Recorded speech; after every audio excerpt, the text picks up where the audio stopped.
These experiences made me stop working the night shift. When I worked as a personal support worker on the night shift at a long-term care home, I had a resident ring a bell at 2:59 a.m. I went in and asked her what she needed, and she proceeded to yell that there was a man in her bathroom and that I needed to get him out. We had people who would wander into other rooms, so I asked her what the man looked like, and she said that he was a black figure and he had no face. I calmed her down and then told whoever was in the bathroom that they had to leave her alone. I then went back to my charting around 3:10. I had another call bell ring, but from the other side of the floor, from where the first bell went off. I went into this resident's room. This particular resident would ask for pain meds around this time, and I asked if he needed meds. He told me, and I quote, "There's a creepy man in my room with no face. You need to get him out." My blood ran cold, and I had a nurse stay with me on the floor for the rest of my night shift. So yeah, when I worked the night shift, all sorts of fun stuff would happen. I'd bring wheelchairs out for cleaning after everyone was in bed, and I'd walk down the hall 20 minutes later when it was time to clean them, and they would be on the opposite end of the hall from where I'd pulled them out. Pens would disappear, lights would flicker, the usual creepy stuff. Please keep in mind, I'm alone in these stories. No one could be playing tricks on me. Not to mention, I worked on a locked dementia ward. There once was a man in the last room on the first floor. The room always had to be dark, the curtains closed. He refused care and was all around a very unpleasant individual. Well, fast forward to last year. He passes away, and we transferred a lady, for the purpose of the story we'll call her E, from the third floor. So E moved to the first floor from the third floor. And then we noticed a change in her behavior. She went from being this sweet but spunky lady to just a total shut-in. She was grumpy, violent, and anxious all the time. She then somehow fell and broke her hip. So I was assigned as a one-on-one with her to make sure she got the care she needed. She demanded that I sit beside her and hold her hand the entire time I was there. If I got up to do anything, she would scream.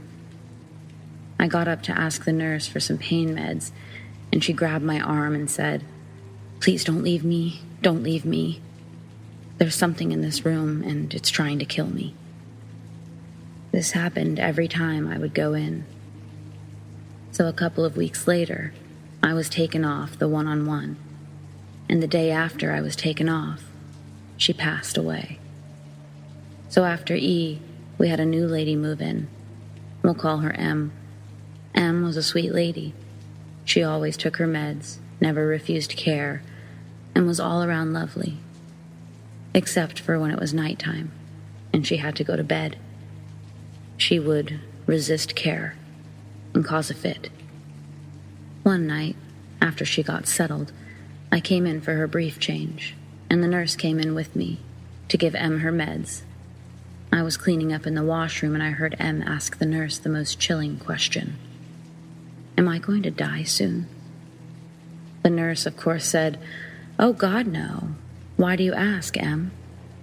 And she responded with, "Because at night, the man and the lady in my room tell me that I am." I left the room with the nurse after that, and she was pale as a ghost.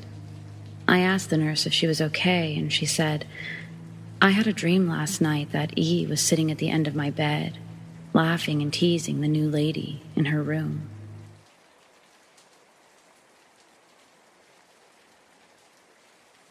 When I was 22 years old, I was pregnant with my oldest child. My child's father, who we'll call Rob, had used illicit drugs in the past before we got together. Our bedroom was set up with our dresser placed against the wall, opposite from our bed. One night, I awoke to the sound of scratching. I looked to the foot of the bed and I saw the outline of Rob's body, sitting there, facing the dresser. He was leaning forward a bit, as if he were hovering over something on top of the dresser. I thought he was cutting up drugs, even though he had never done so during the 4 years we'd been together. Extremely confused, I whispered, "Rob, what are you doing?" He didn't acknowledge that he heard me, so with a little more volume in my voice, I repeated his name. Again, no response. He just continued scratching at the dresser. Irritated, I threw the blanket off of myself, huffed loudly, and began to scoot down to the edge of the bed. But I stopped abruptly and froze. Before I had the chance to make any significant movement, I heard a sudden snort. You know, the sound that people make when they snore and you interrupt their sleep, but they don't fully wake up. I slowly looked to my left and realized that Rob had been sleeping soundly next to me the entire time.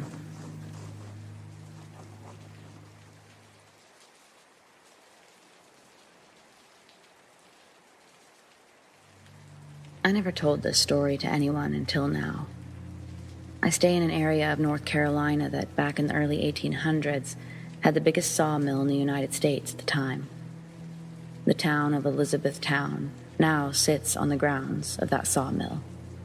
To the north is Bladen Lake State Forest. There's a creek there called Turnbull Creek, named after the Indian chief that laid claim to the land there. My grandfather told me Chief Turnbull struck a deal with the sawmill and allowed them to cut the trees, except in one area where many of their ancestors were laid to rest. The story goes that the loggers began cutting, and for years there was no problems that had come between the loggers and the tribe, until the day they cut on the sacred land. A battle broke out, and in the end, the tribe was slaughtered, all except the chief. It was said he cursed the land and swore to protect it forever. It was said he changed into black smoke, as dark as coal, and in it were 2 bright red eyes, like fire. A story when told in detail would scare any kid from venturing off into those woods, except me and my then best friend. In my younger years, I loved to explore, so naturally those woods made a great place to have adventures and for discovery.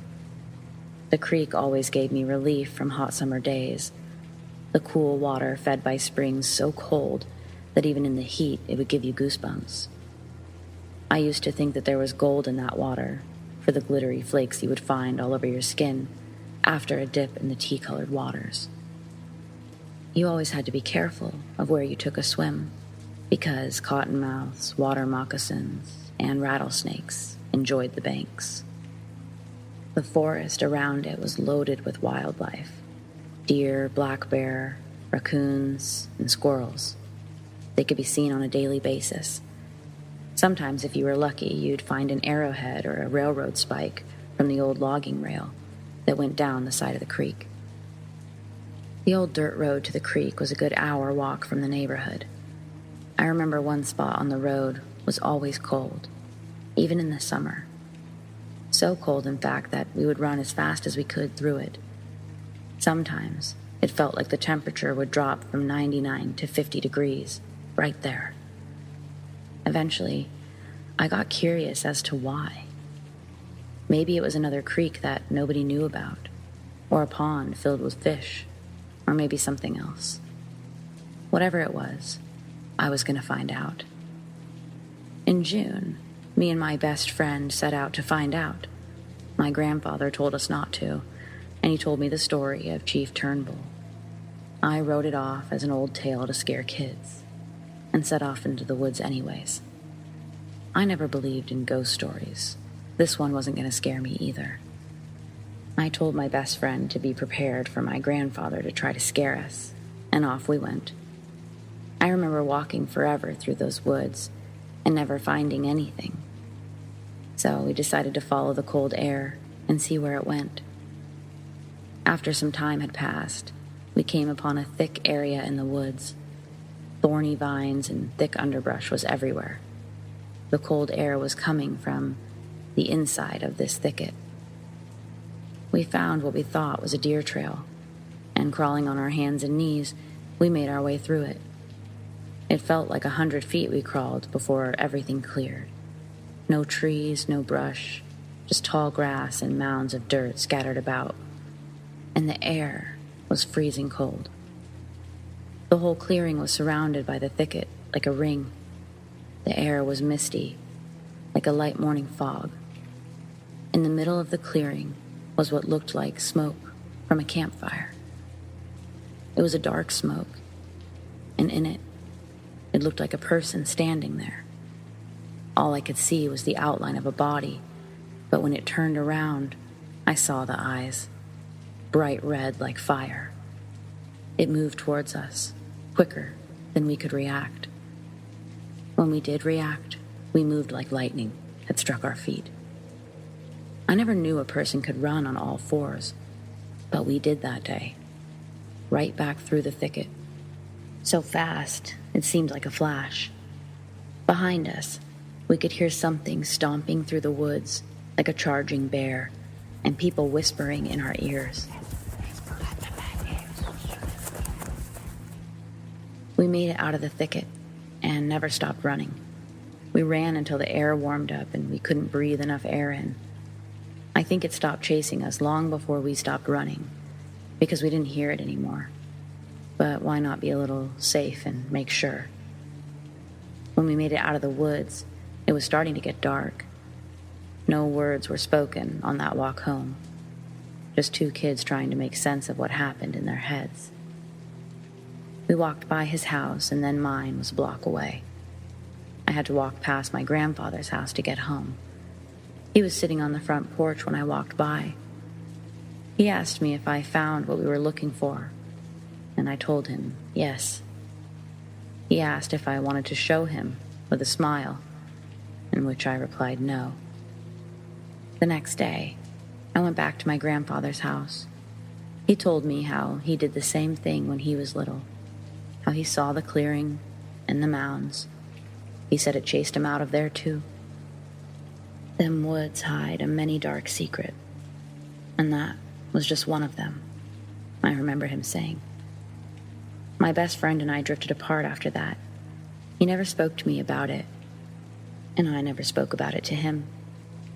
He's now the chief of police in a town close by, and I work for an engineering firm, building roads and bridges.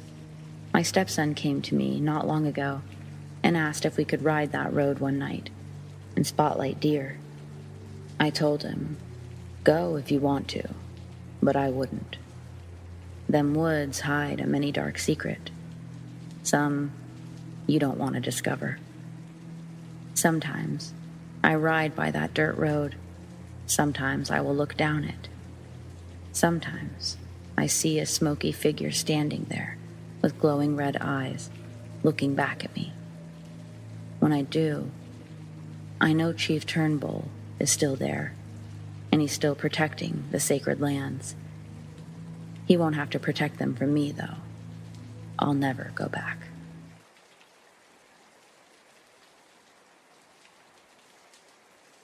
When I was 6 or 7 years old, around 1998, I lived in this very old apartment in Skokie, Illinois. To give you an idea of how old it was, it still used one of those old skeleton keys where you could look through the keyhole and see the other room. I was in my room playing on the side of the bed with my Power Ranger toys. It was about 5 or 6 p.m. The TV was on, and I was alone in the room with my uncle somewhere else in our apartment. I remember this all so clearly, like it happened yesterday. I felt a pressure on my ankle, a painful pressure. I look down, and I see a hand, deceased looking, grabbing my leg, trying to pull me under the bed. I fought back, trying to pull my leg away. This only happened for a few seconds. It let go, and at the time, I thought it was my older cousin pulling a prank on me. So I crawled under the bed to see if it was him.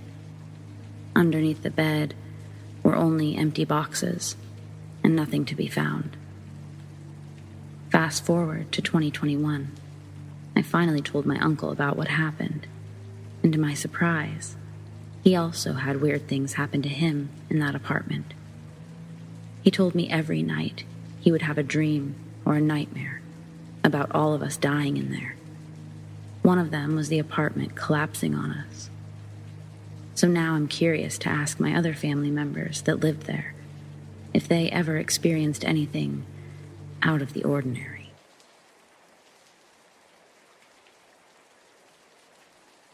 I'll start off with a bit of backstory. I was in the second grade during the time of this story, and now I'm 23. My mom and then stepdad moved into a house in Seminole, Florida, which had originally belonged to 3 older ladies that were sisters, who eventually passed on, leaving the house to go up for sale. The house was extremely outdated. My parents got it for cheap, using extra money to renovate and update the house. A few things that stuck out to me before my parents started renovating. All the light switch covers had the Virgin Mary imprinted on them, an emblem saying, "In God we trust," or a cross. In the living room, the biggest wall had wallpaper on it, with a scene of village people from what seemed like the 1800s. Crosses hung above every doorway or entrance to each room. My mom also kept a neat antique bookcase that was left there before we moved in. On to the story of things I experienced in this house. We would receive mail addressed to all of the sisters, separate envelopes with each name, and they would include 1 penny taped to each typed letter. I remember one of the names being Josephina. After watching the Halloween episode of Zack and Cody, where Esteban calls spirits through a crystal ball, I thought it would be fun to gather my parents and act out the scene. Holding my parents' hands, I called out, "Josephina, if you're here, give me a sign." After I was done being silly, I went to my room, and as soon as I flipped the light switch on, one of the light bulbs made a loud popping sound and went out. I used to wake up in the middle of the night regularly, scared from a bad dream or something silly, and to feel safe, I would turn my TV on and eventually fall back to sleep. One night, after waking up, I was watching TV and heard some fidgeting in the living room. My door was halfway open, and the living room was across from my bedroom. The doors in the house were wood and hollow in the center, making any tap on them fairly loud and deep.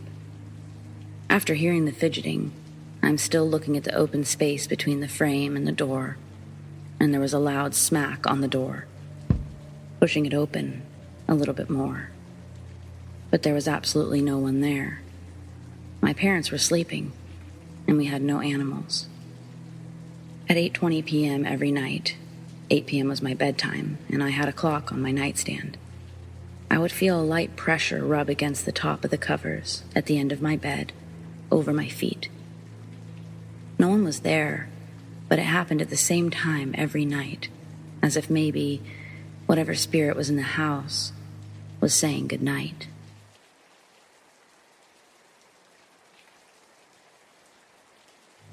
One day I was going out alone for a hike in an area that only me and my cousin know about, and I passed by a really old building.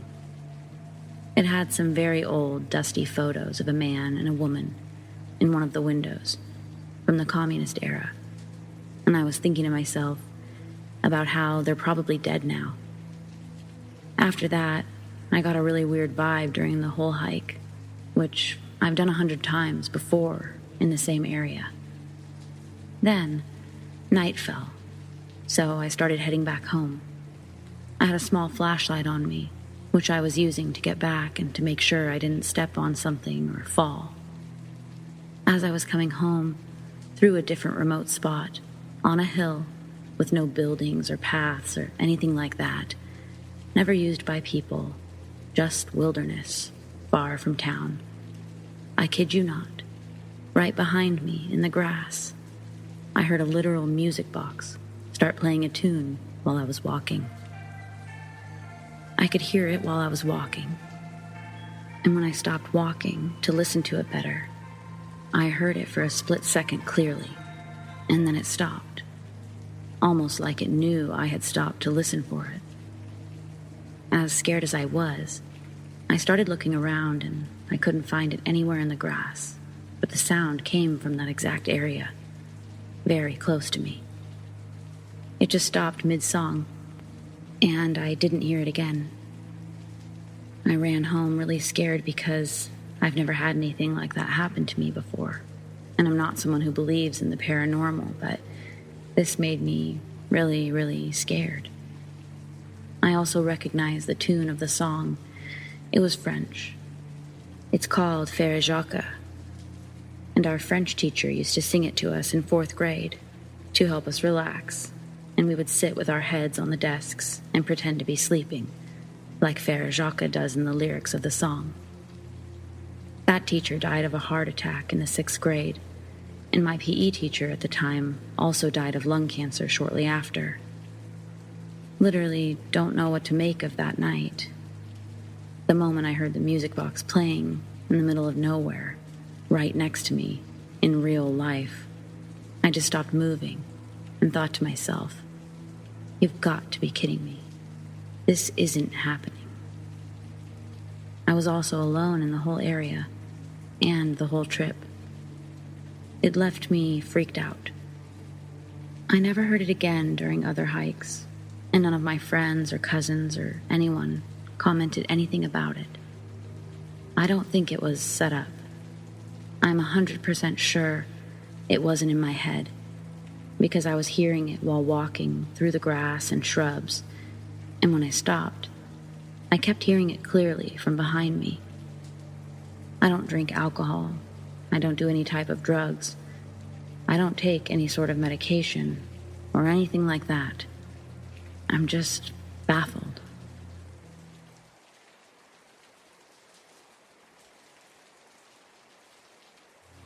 So maybe somebody can make sense out of this.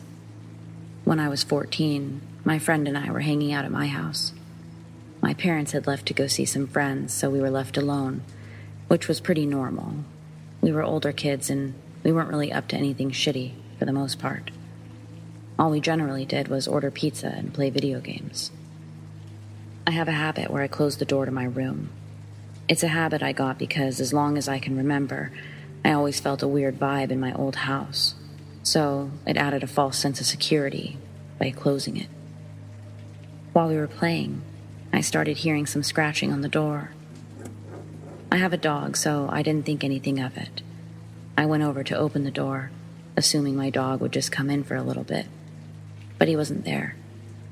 Again, I didn't think anything of it, because my dog was a little bit older. He liked hanging out inside in his little igloo-shaped bed and kept to himself for the most part.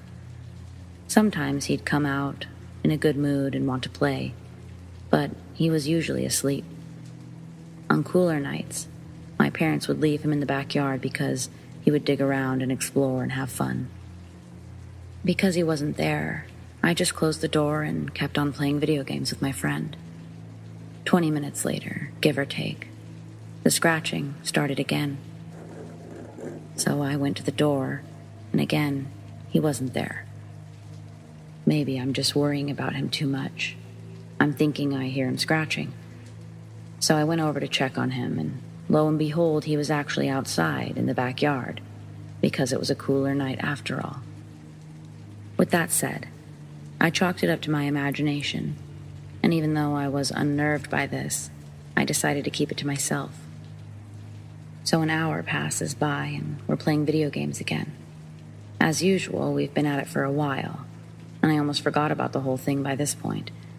But the scratching started again. I just proceeded to ignore it.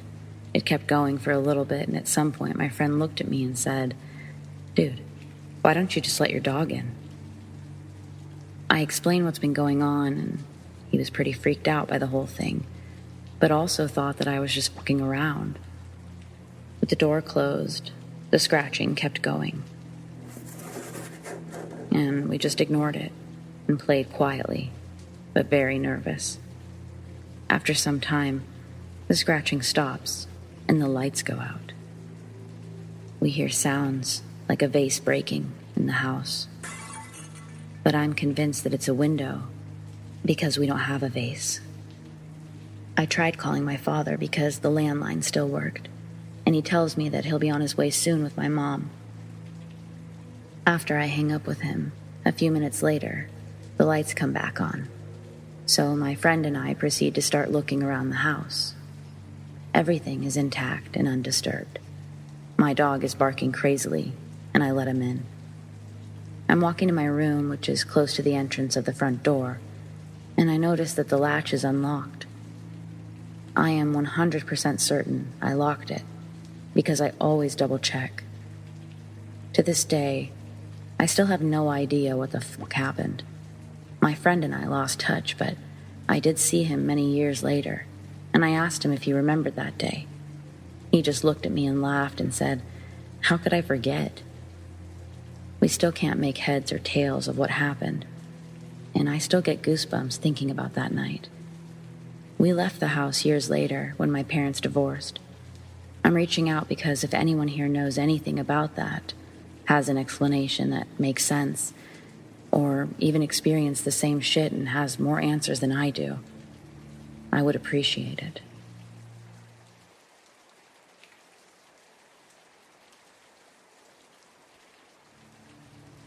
My sister's been dead for 18 years, but I don't think she ever left me.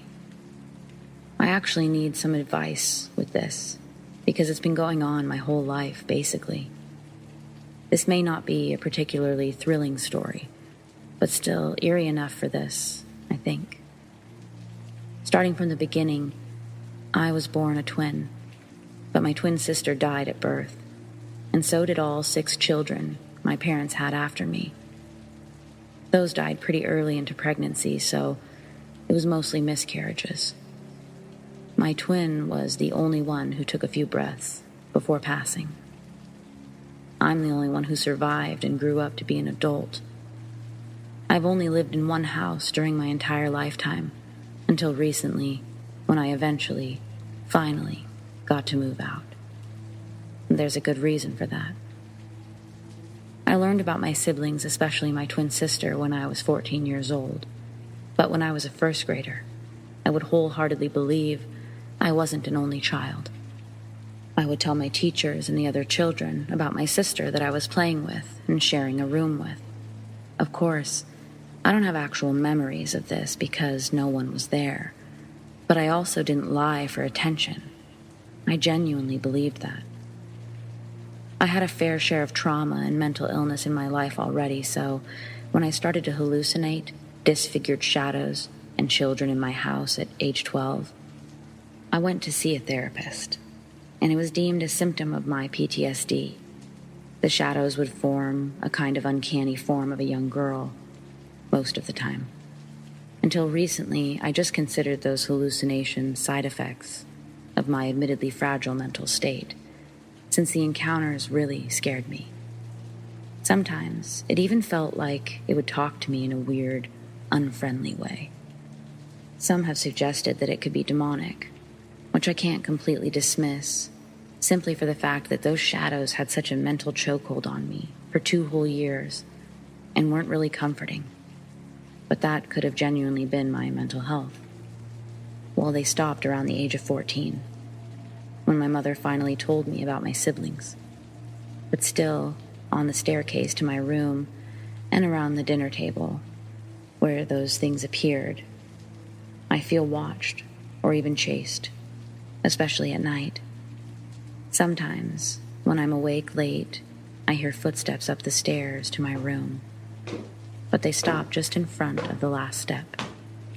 They don't go back down, but seem to start from the very bottom, up again, a few minutes later.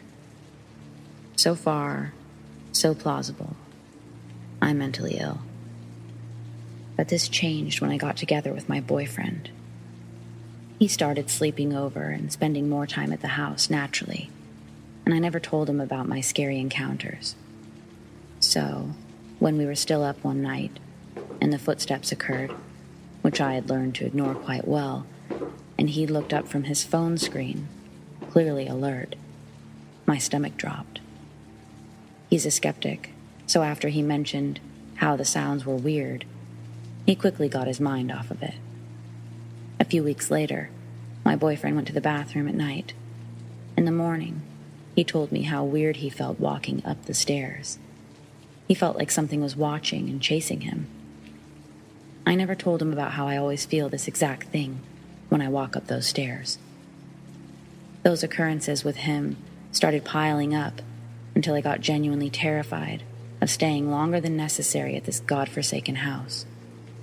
Right after I turned 18, earlier this year, I started working my hardest to afford to move out, and I finally did, last week.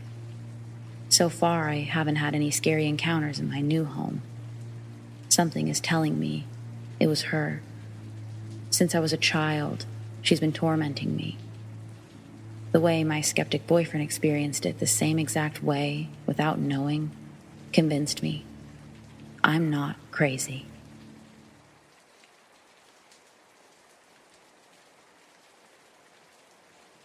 Ever since I can remember, I've felt something with me. Ghost or not, it doesn't scare me, but it likes to play jokes. One of the instances that stands out was about 10 years ago. I was still living with my parents at the time, and I decided to cook dinner. I love to cook, so it was never a chore, but I hate peeling potatoes. My dad has never minded peeling them for me, so we went into the kitchen together to prepare the dinner. Our kitchen bar was an L shape, and the little part of the L was always clear, except when we were preparing food. My dad and I started getting everything out of the cabinets that we would need. He then asked me if I'd seen any of the potato peelers. I told him no, but I would help him look. My mom is just like me in the fact that everything has a place, so I thought this task would be simple. But my father and I look in the drawer where they usually are, and then the dishwasher, and then the dish strainer. We were beginning to get frustrated. We started looking in the cabinets and other places that we knew they weren't supposed to be, but it was worth a shot. While my dad was at the other end of the kitchen, I bent down to look in the cabinets under the small part of the L, and my dad called my name. I stood up and looked at him, and with my back toward the bar, he had a blank stare on his face and was just pointing. I turned to see what he was pointing at, and on the edge of the bar, 2 of the potato peelers were neatly placed side by side. A more recent event happened a couple of weeks ago. A little bit of a side note, my husband absolutely hates to misplace or lose things. One morning, we'd gotten up, made our bed, and went to the kitchen for breakfast. On top of our freshly made bed, my husband placed his wallet to come back for later. After breakfast, he said he needed to go to the store and proceeded to our bedroom while I stayed in the kitchen, cleaning up. All of a sudden I heard, "You've got to be kidding me." I smiled because I knew what had happened.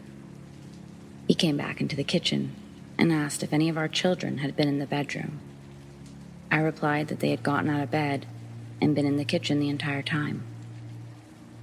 After 10 years of being with me, the last thing he thinks of is my friend, as he calls it, hiding things. I told him I would go and help him look, so we headed back to the room to look. We looked under the bed, on our dressers, in the bathroom, and then slowly took off every layer of the bed. At the end of the search, still no wallet, and the cover and sheets lay in a big pile at the head of the bed. Being the OCD man that he is, and hating that something had disappeared, he tried to convince me and himself that maybe he sat it in the living room or kitchen. To humor him, I followed him through the house, searching room by room, even the rooms we both knew he didn't go in. By this time, he was angry. I told him it would turn up, and that I was going to go make the bed again. As soon as I stepped in the door, I called for him to come. Lying on the top of the mound of covers lay his wallet. He doesn't like my friend.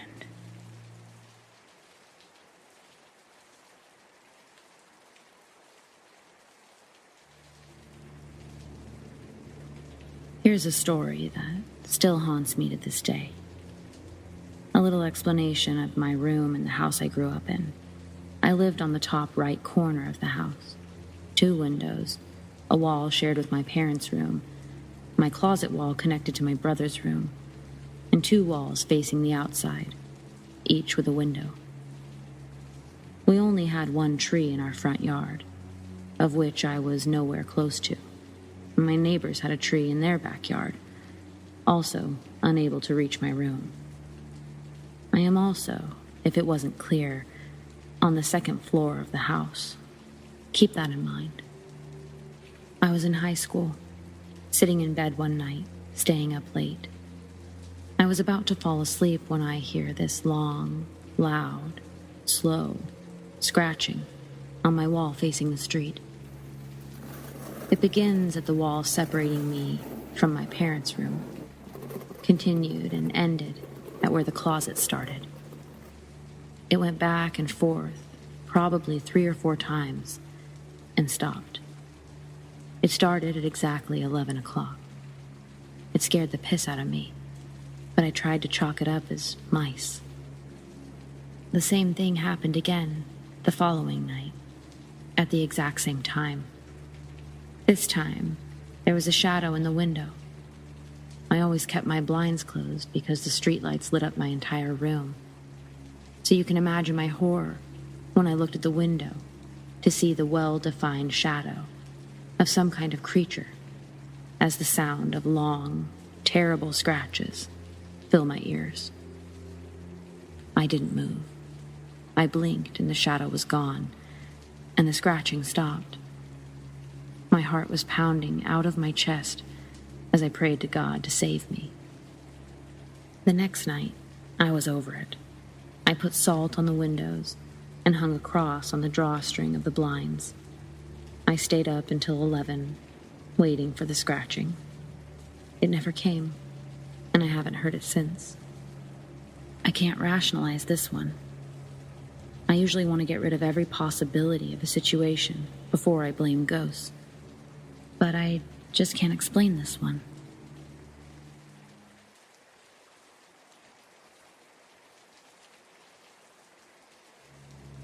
This story takes place in Sussex County, Delaware. This morning I dropped my father off at work. At the time, I thought it was strange that we hadn't seen any deer in or around the road, because the area surrounding the mill that he works at was usually swarming with them.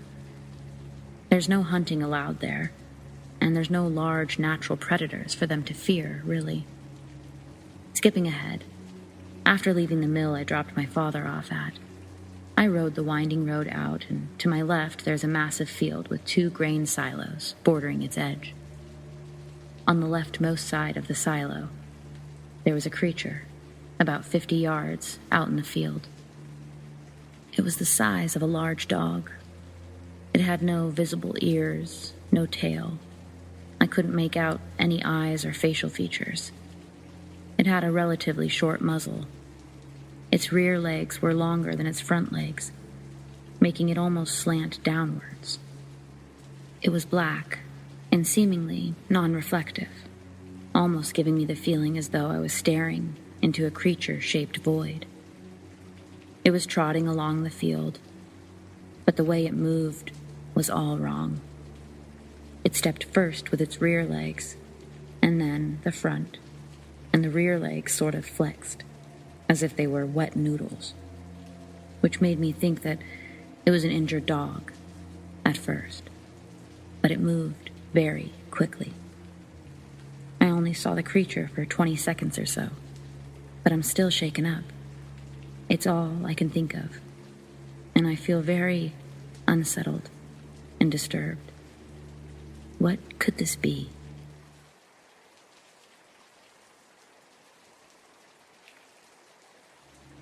This, perhaps, is one of the most interesting things to ever happen to me in my 36 years in this realm.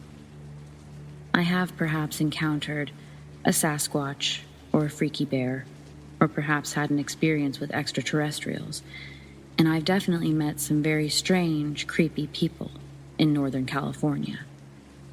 This experience, however, is just an experience I have no idea how to explain. nor do I know what to think, nor do I ever want to think about it ever again.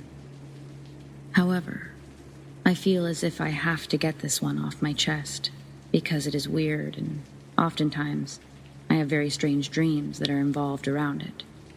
And it makes me believe, subconsciously, I suppose, that I have never dealt with the possible trauma from what happened. I was born and raised in New Mexico and ended up moving to California with my father throughout the rest of my life, with the exception of some stints here and there due to jobs and whatnot. Normally, I avoided New Mexico like the plague. It's a haunted, godforsaken, rattlesnake-infested hellhole. My mother and my sister, however, just refuse to leave the desolate wasteland, and so oftentimes I have to go down there and visit. Especially when my mother got cancer. She's fine now. She had a tumor on her parathyroid, and it was removed, thankfully. So backstory over, onward with the actuality of what had happened. I was driving my piece of crap Honda down the highway when it just ran out of gas. I found that odd, because when I initially started the car, I had a quarter of a tank. But such is, I guess. It just sort of sputtered out in the middle of the highway, around the end of the road of the reservation. I knew that there was a gas station about a mile away, once I managed to get onto the highway. So, I took the empty gas canister out of my truck and walked out into the heat. I had a backpack of Gatorades and water bottles to avoid heat stroke. I was aware that I could lose quite a bit of electrolytes very quickly. On the road I walked down, it was very complicated to call my sister Kelly to let her know where I was and what the situation was, because there just didn't seem to be a signal anywhere. I walked and I walked, sticking my thumb out to no avail. There were no reservation police or other passerby trucks. It seemed as if I was all alone, out in the brightness, the heat, on the most sunshiny day, in the middle of friggin' nowhere, New Mexico. As I walked and I walked, I saw a dead hummingbird on the ground. I found that very sad, at first. Yet as I walked further and further, I found it odd that there was even a hummingbird there in the first place. They're not typically seen in the area where I come from. They're not non-existent, but they're just super duper rare to see.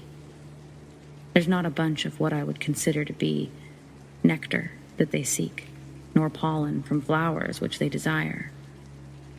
Further along, I continued down the open road with the sun beaming down on me. Soon after that, I saw another dead hummingbird. Now, I thought, this is getting weird. Weirder and weirder, perhaps. I suppose deep down I sort of subconsciously preferred to consider it just a coincidence. It was only after a few hundred yards more that I saw another one. And then shortly after, another one. And another. And then another. And then more. And then even more. It came to a point where the dead hummingbird started to trail away from the side of the road and then make a trail off away and into the berm. This may have been a bad idea on my part, but my weakness has always been that my curiosity has preferred to get the better of me, which is what killed the cat. So, I followed the trail of dead hummingbirds. It was almost like a Hansel and Gretel breadcrumb trail. It seemed as if it was some sort of methodically laid out plan. Follow the dead hummingbirds if you dare.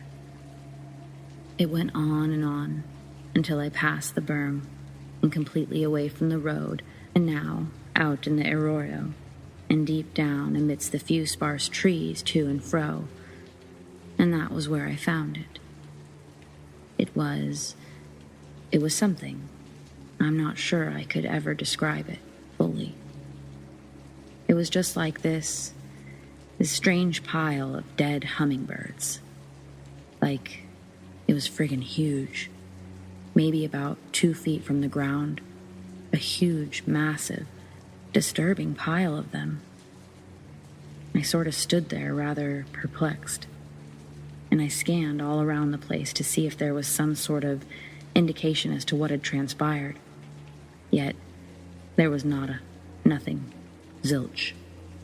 It seemed as if there was just an inexplicable pile of dead hummingbirds out in the middle of the desert. That's when the real weirdness happened. There was this very strange, shaky, quivering sort of hum that was more than just audible. No, this was also physical. I cannot say that the ground was shaking. I would rather say that it seemed as if my head was. I began to feel a bit nauseous, and the first thing I thought to myself was, get up on out of here. Like a coward, I did. I ran, and the worst decision I didn't even realize that I had made is I just started running randomly, without any adherence to where I'd originally come from. Basically, I was just running in a direction without any regard. It took me a solid 30 to 40 minutes, running through the arroyo, to find the road again. Some native was driving down the road when I stumbled out from the side, and he picked me up, gave me a ride to the casino that had a gas station, and when I filled up, he offered to give me a ride back to my car. He could tell that I was shaken up, and I could sort of sense that he didn't want to broach the subject, but sort of felt as if he should. So, he asked me if I was all right. I didn't want to go into too much, but I sort of explained a few of the details. But only a few, for fear of sounding like an absolute whack job. After what I told him, his silence is what unnerved me the most. He either thought I was nuts, or he straight up did not want to talk about it. Eventually, that hum, he said. Yeah, it makes me sick too. I filled up my tank. I went to work. I apologized for being late, and I explained what had happened. Nobody on my job site wanted to speak of it. Fast forward about a week or so.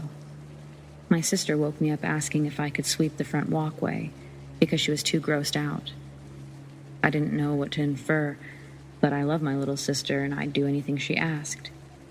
I suppose I wish she had told me that it was just ridden with dead lizards, just laying on their backs, the bluish, gross veins exposed upon their bellies, and ants upon ants, just completely devouring them. It was, at best, disturbing. So I got the push broom, and I pushed them off the walkway, and then that's where the hum began again. And I just sort of fell to my knees.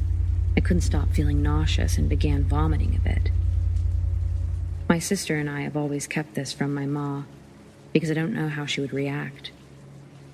I do not know what happens out there in that strange part of New Mexico, but I will say this.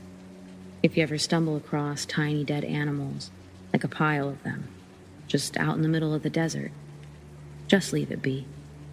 And if you hear the hum, never, ever return.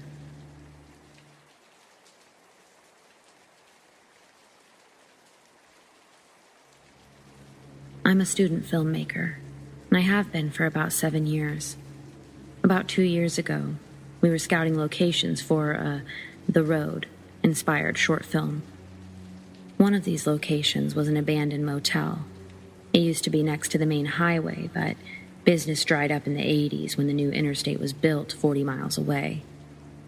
The place had a real fall from grandeur feel to it. The owners left it behind in the late 80s, and it's been untouched apart from one of the buildings being used to store some mechanical stuff in the 90s. The building that didn't get used in the 90s was completely falling apart. Practically no walls were completely intact, and the roof was falling in most places. The other building was in relatively good shape. No holes in the ceiling, only one entrance that was difficult to get through.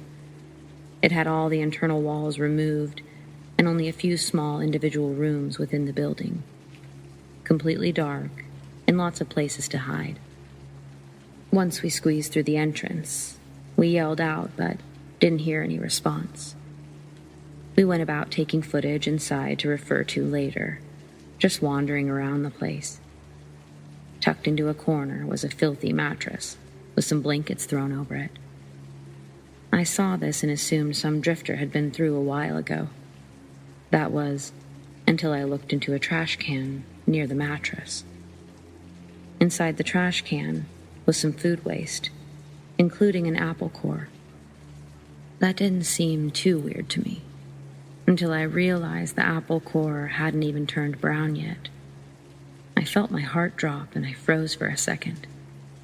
I yelled out to my friends, "Guys, I don't think we're alone in here." As soon as I finished speaking, we heard a large metal crash from one of the more hidden areas and heard footsteps running towards us. I shined my flashlight in their general direction on my way out, but the sunlight was really bright and blinded me for a second, so I couldn't see anything. All I know is whoever was in there didn't follow us out. We didn't stick around long enough to give them a chance to change their mind. I swear to you, I've never felt such dread as when I saw that apple core. Footage of this still might exist. If we find it, I'll post it.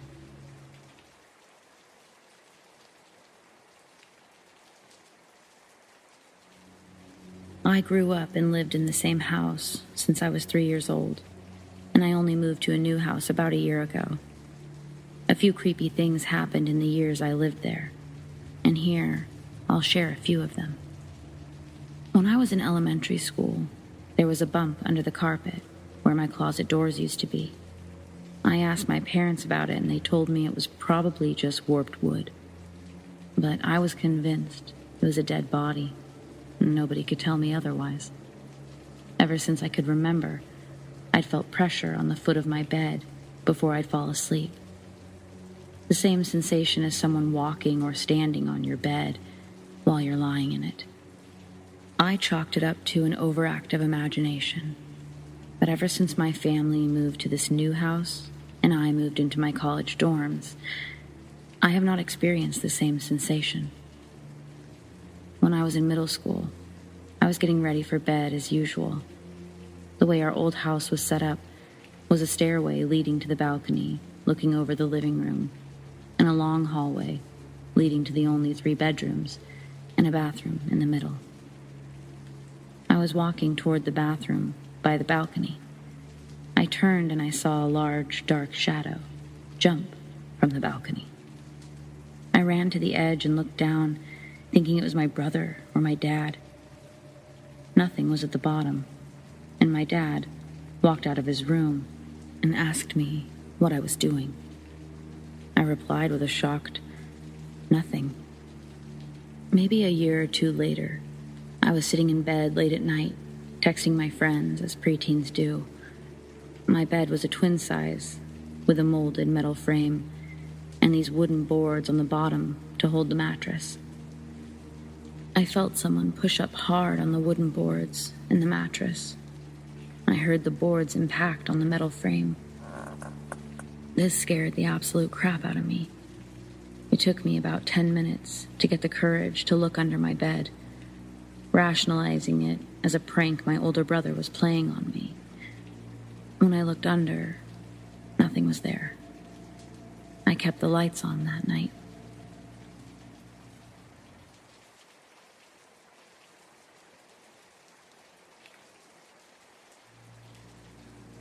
One weekend night in Idaho, my boyfriend at the time and I went to a show in Boise.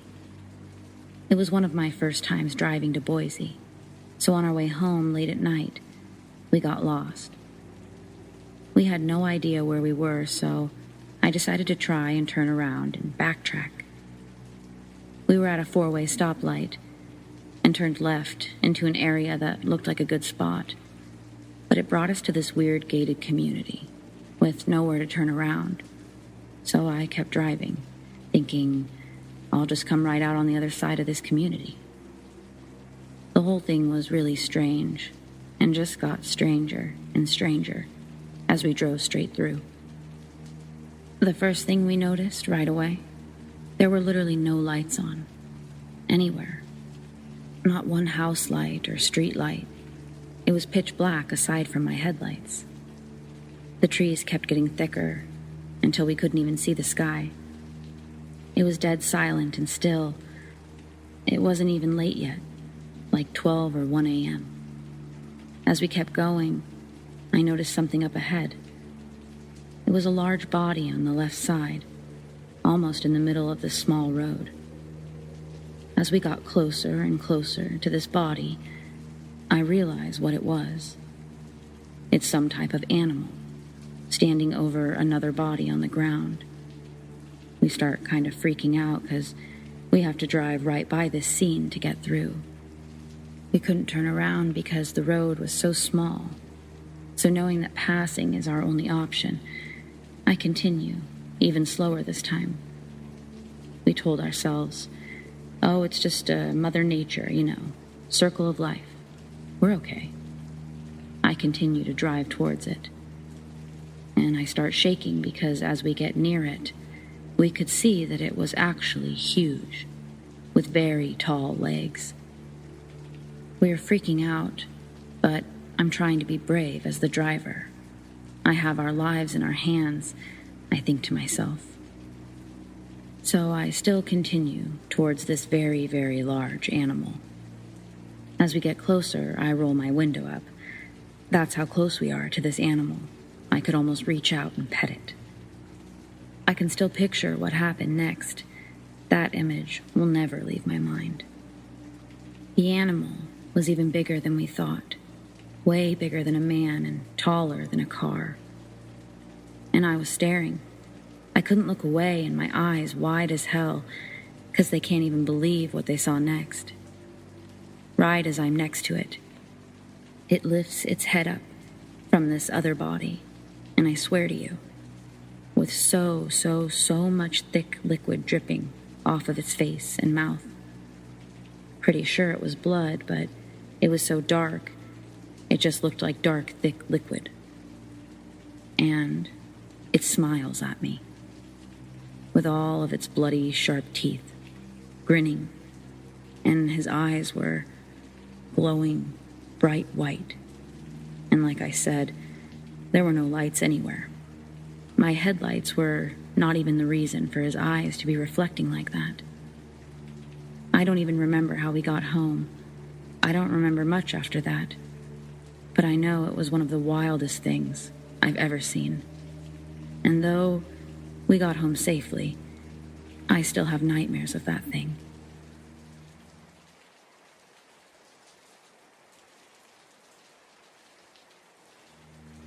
This is something that happened to me and two friends about 14 to 16 months ago. I've got a short account, and I don't know if it qualifies since I didn't see it, but someone I was with did. So here goes. Two of my friends, who are a married couple, and I, were walking on my family's land. It's about 170 acres and heavily wooded, with both pines and hardwoods, and heavily trailed. It was dark, but my friends wanted me to take them out to the walking trails. A couple of neighbors' dogs followed us, a coonhound and a Great Pyrenees, and we walked south, then east to my camping area. We were hanging out at my camping spot when behind us, further back in the trail that we had come down, the dogs started acting strange. We were looking back and they came out of the woods to our left and stood on the trail. The Great Pyrenees started growling, real low, and looking defensive. The coonhound is a goofball, but he was also acting disturbed about something. They were both looking back down the trail to the west. I immediately got quite a strange and serious feeling. It was a bit ominous. I've learned to trust my gut, which I recommend to anybody in the woods, or if you're around a person or animal that you feel instinctually is threatening. Anyways, I said to my friends, we better get back to the house. And to get my point across, I sort of grimly added, now. Well, we were heading west on the trail, and the dogs, if I remember correctly, had vacated the area. While walking, I looked back and saw my one friend, the wife, looking into the woods, off the trail, and she staggered back a few steps. Her husband and I asked her what was wrong, as she stared down the same area the dogs had previously been growling at. She said, "I'll tell you when we get back. I don't want to scare Dan. He's kind of easily spooked." So we got back and we asked her what she saw. She tells us that she felt she needed to look off the trail into the trees. We all had headlamps on, and she said she saw something halfway behind a tree, looking at her. She said it was pale, whitish, with an oval kind of shaped head. Looked like it was crouching, with long limbs. She kept stressing how skinny it was, particularly the limbs. She said it had a surprised look on its face, like it didn't expect us to be there. Myself and friends and relatives used the trails regularly, but not at night. She said that the thing was bobbing back and forth in kind of a creepy way, like moving its head behind the tree and then swaying its head and shoulders back rhythmically to look at her. She said it didn't appear to be aggressive at that moment, but looked scary. I pulled up the famous trail cam pic of the rake, or whatever it is, and she got a shocked look on her face and nodded, yes. However, she made it clear that it wasn't exactly the same. The next night, I was on the back porch and heard a freaky, very, very shrill scream come from the woods. I don't know if the two were related, but I've lived in the country for most of my life, and I've never heard anything like it. This is in North Alabama, by the way, and this is one of multiple things that have happened around here. But this is the only one that I know of involving this creature.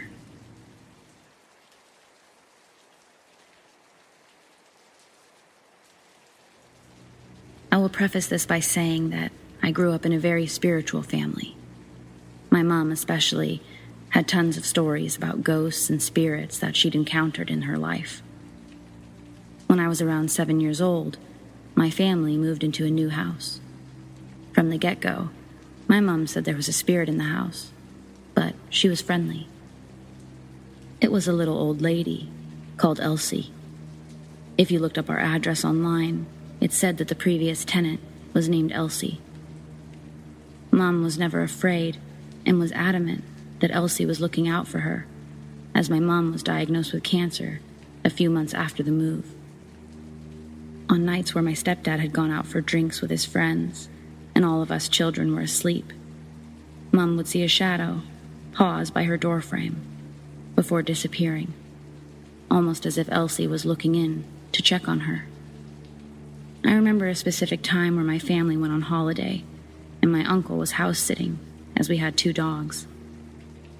He called my mom in obvious panic, claiming that there was a little old woman at the top of the stairs calling his name. My mom very calmly told him that it was just Elsie. She was harmless, but if he was really worried, to carry one of my mom's crystals in his pocket and politely ask Elsie to leave him alone. As far as I'm aware, he wasn't bothered by her again. My mom had a photo of her grandfather displayed on our landing and told us that if we ever lost anything, we just needed to go to the photograph and ask great-granddad for help finding the missing item. It didn't matter if you'd been searching for your lost item for days. Without fail, asking great-granddad would always result in you finding the thing in the next half hour, even if you'd already looked everywhere. My mom died of cancer in 2011 when I was just 13. Since then, I've felt her presence around me in many different situations. I never see her, but I felt her sitting on the end of my bed to watch over me whenever I'm sick, just like she would do when she was alive and I was unwell as a child. I don't think this counts as a ghost story, but she leaves me feathers and other signs when I need a little encouragement. On the day of my graduation from university, I was upset as she was missing a day she'd always said she was massively looking forward to. As I walked out of the ceremony, a feather landed on top of my graduation cap.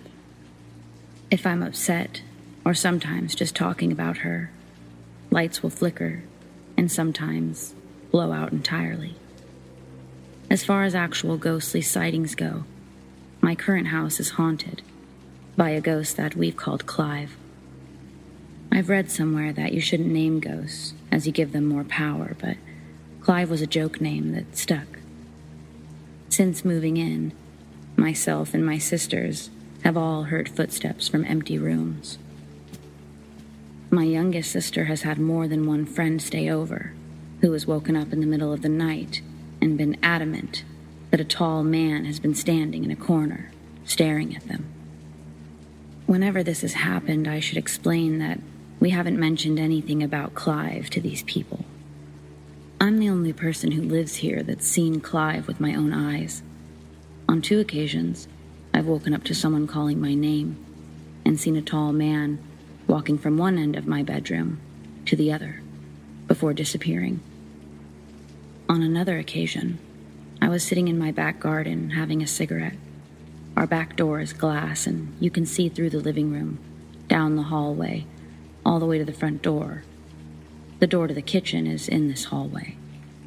I was looking into the house and I saw a tall man walk from the bottom of the stairs, through the hallway, and into the kitchen. I assumed it was my then boyfriend, so when I finished my cigarette, I went to the kitchen, expecting to see him there, but it was empty.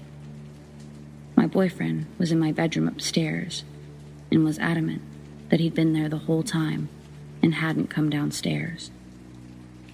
Luckily, I've never felt afraid or uncomfortable when it comes to Clive, but I have had to ask spirits to leave a couple of times, as they can scare my cat.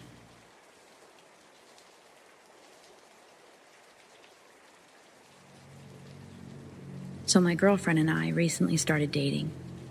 Being young and dumb, we decided to sneak out as much as possible to stargaze. First night was amazing.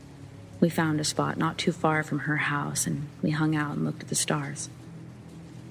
Second night was different. We went to the exact same spot and everything, just the area felt off and uncomfortable. Then we heard a tapping noise on the back of my car. This would remain a constant event, by the way. We decided to go to another spot and see if it was better. After about 5 minutes of driving, we parked where the cornfield and the forest met. We felt better for about 15 minutes, then decided to chill in the car. After about a minute, the tapping started. We immediately left the area. While looking for our third spot, we noticed a bridge on Google Maps, so we went there. Right as we got there, it felt so heavy and so off. I don't know how to explain it.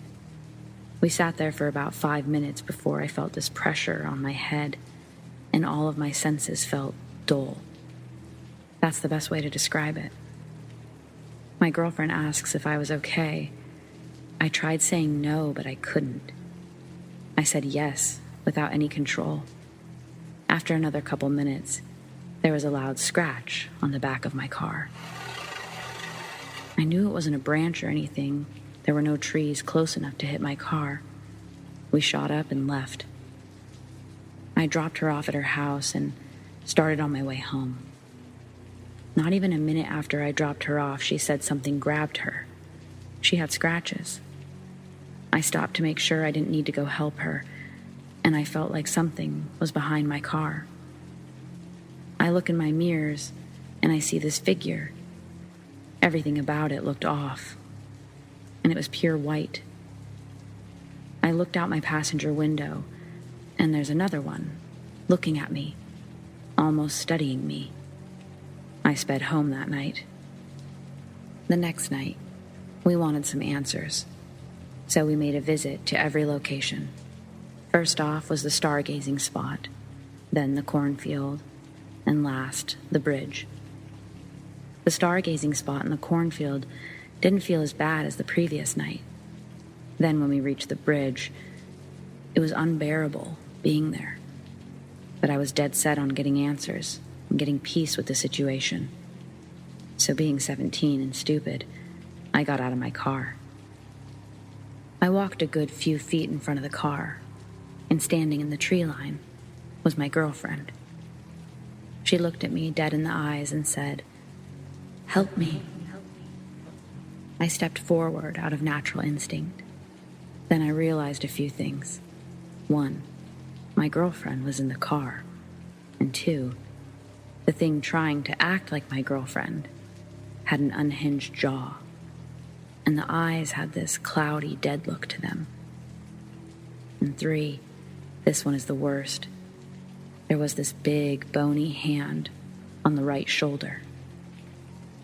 I ran to my car door and drove off. It's pretty hard to shake me or make me scared, but that turned me into a 5-year-old girl. I dropped her off and I went home. She went on vacation, and the temptation to go back there by myself was hard to resist. I ended up not going, and I waited for her to get back. So when she got back, we wanted to see each other because, fuck it, why not? Most of the time that we were there was pretty okay. Until about 2:30 a.m., when the cows on a nearby farm started to get a little too noisy. We decided to sit in the car for a bit. So, 3:15 a.m. came around, and it was time to take her home. I dropped her off and continued on my way. I get to the first stop sign, and standing in the middle of the road is my girlfriend. But everything was just off about her. She just looked wrong. And then she said, "Help me." I know it's not actually her, so I drive off. As I do, there's this blood-curdling and heart-stopping screech that can be heard. I looked at my phone to see a text from my girlfriend, saying she saw me in her backyard, and I was asking for help. As she's about to run inside, this large, bony hand grabs her head, and she just books it inside her house. So, small update. I was dumb, and I decided to go back to the bridge by myself. When I got there, it felt normal for a few minutes, when out of nowhere, there was this heavy feeling in my chest and my head. I kind of shoved it off, and I didn't think too much about it. The only way I can describe it is that it felt like the muscles in my face started to be pulled off. I realized I had to piss, so I stepped out and walked to the tree line. Right as I finished, I noticed something staring at me. I realized that it looked like my girlfriend. So I called out, "Hey, why are you out here? Are you okay?" It was at this point I realized that my girlfriend's at her house, sleeping, which is a good 15 minutes away. The thing said, "Help me. I need your help." Her voice was flawless and perfect. I stepped forward out of instinct. When I got within arm's reach, it lunged at me. I blacked out. When I came to, roughly an hour had passed. I didn't know where I was. I checked my phone, and the time read 3:45 a.m. I looked at my Life 360 app, and I saw where the bridge was, in my car. I was about a little over a mile away. I'm not in the best shape, but I needed my car. So I ran as hard as I could to get to my car, and I made it there in about 15 minutes. When I got in, I locked the doors and started crying my eyes out for half an hour. I needed to get home, so I pulled out and started my way back. As I reached the stop sign, there was this scream and someone shouting, "Help," in my girlfriend's voice. I knew it wasn't her. I pulled onto the road and sped home. The entire time, they followed me home and screamed the entire time. I go back there tonight.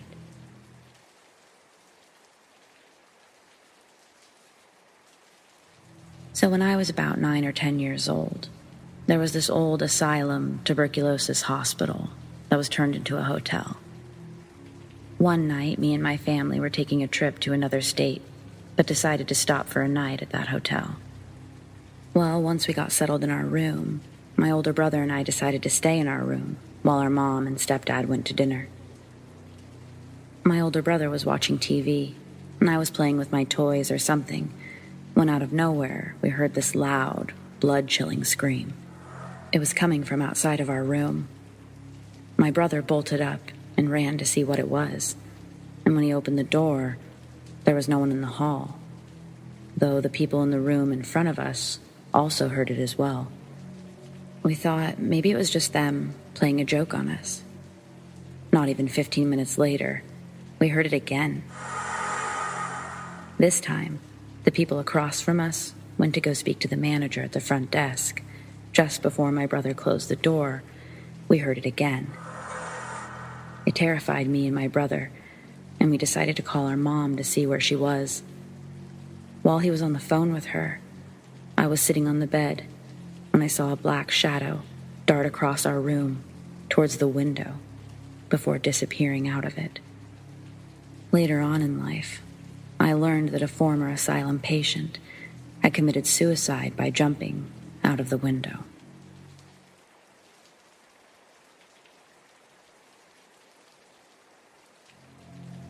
So a few nights ago, I was going to bed while my partner was asleep in the lounge. I tried to wake him up, but he wouldn't, so I just left him, as he looked comfortable anyways. When I went upstairs, I laid in bed on Facebook for about 20 minutes. When I heard footsteps coming up the stairs and into our room, they stopped at the door next to our bed. I looked to the side and saw someone standing there, more like a black figure. It was dark. I couldn't make out any features. Just thinking it was my partner, I looked back at my phone, thinking nothing of it.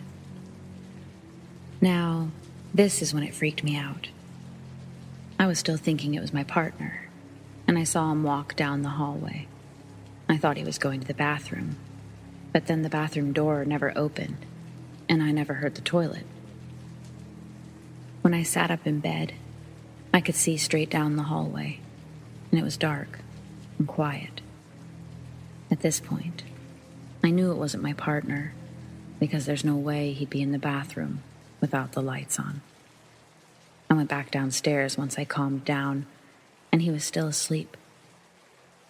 I made sure I woke him up, and he checked all of the rooms and closets upstairs in case there was an intruder, which wasn't the case. It was so weird. I can't stop thinking about it. And that brings me to tonight. It was less than an hour ago. I was downstairs watching Netflix. Everyone is asleep upstairs, and I'm the only one downstairs when I hear something in the kitchen, right next to where I'm sitting. So I walked over to where the sound was coming from, and it was a ball from one of my son's toys, lightly bouncing. It was one of those small plastic balls, and it made the sound a ball makes when you play table tennis, for example. I just picked it up and put it away. Didn't give it much attention. I checked to see if there was wind, but all the doors and windows were locked. Our house is only a year old, so I don't think a draft would be the case. I'm not too sure, though. I can't help but have the feeling that this is just the start of something.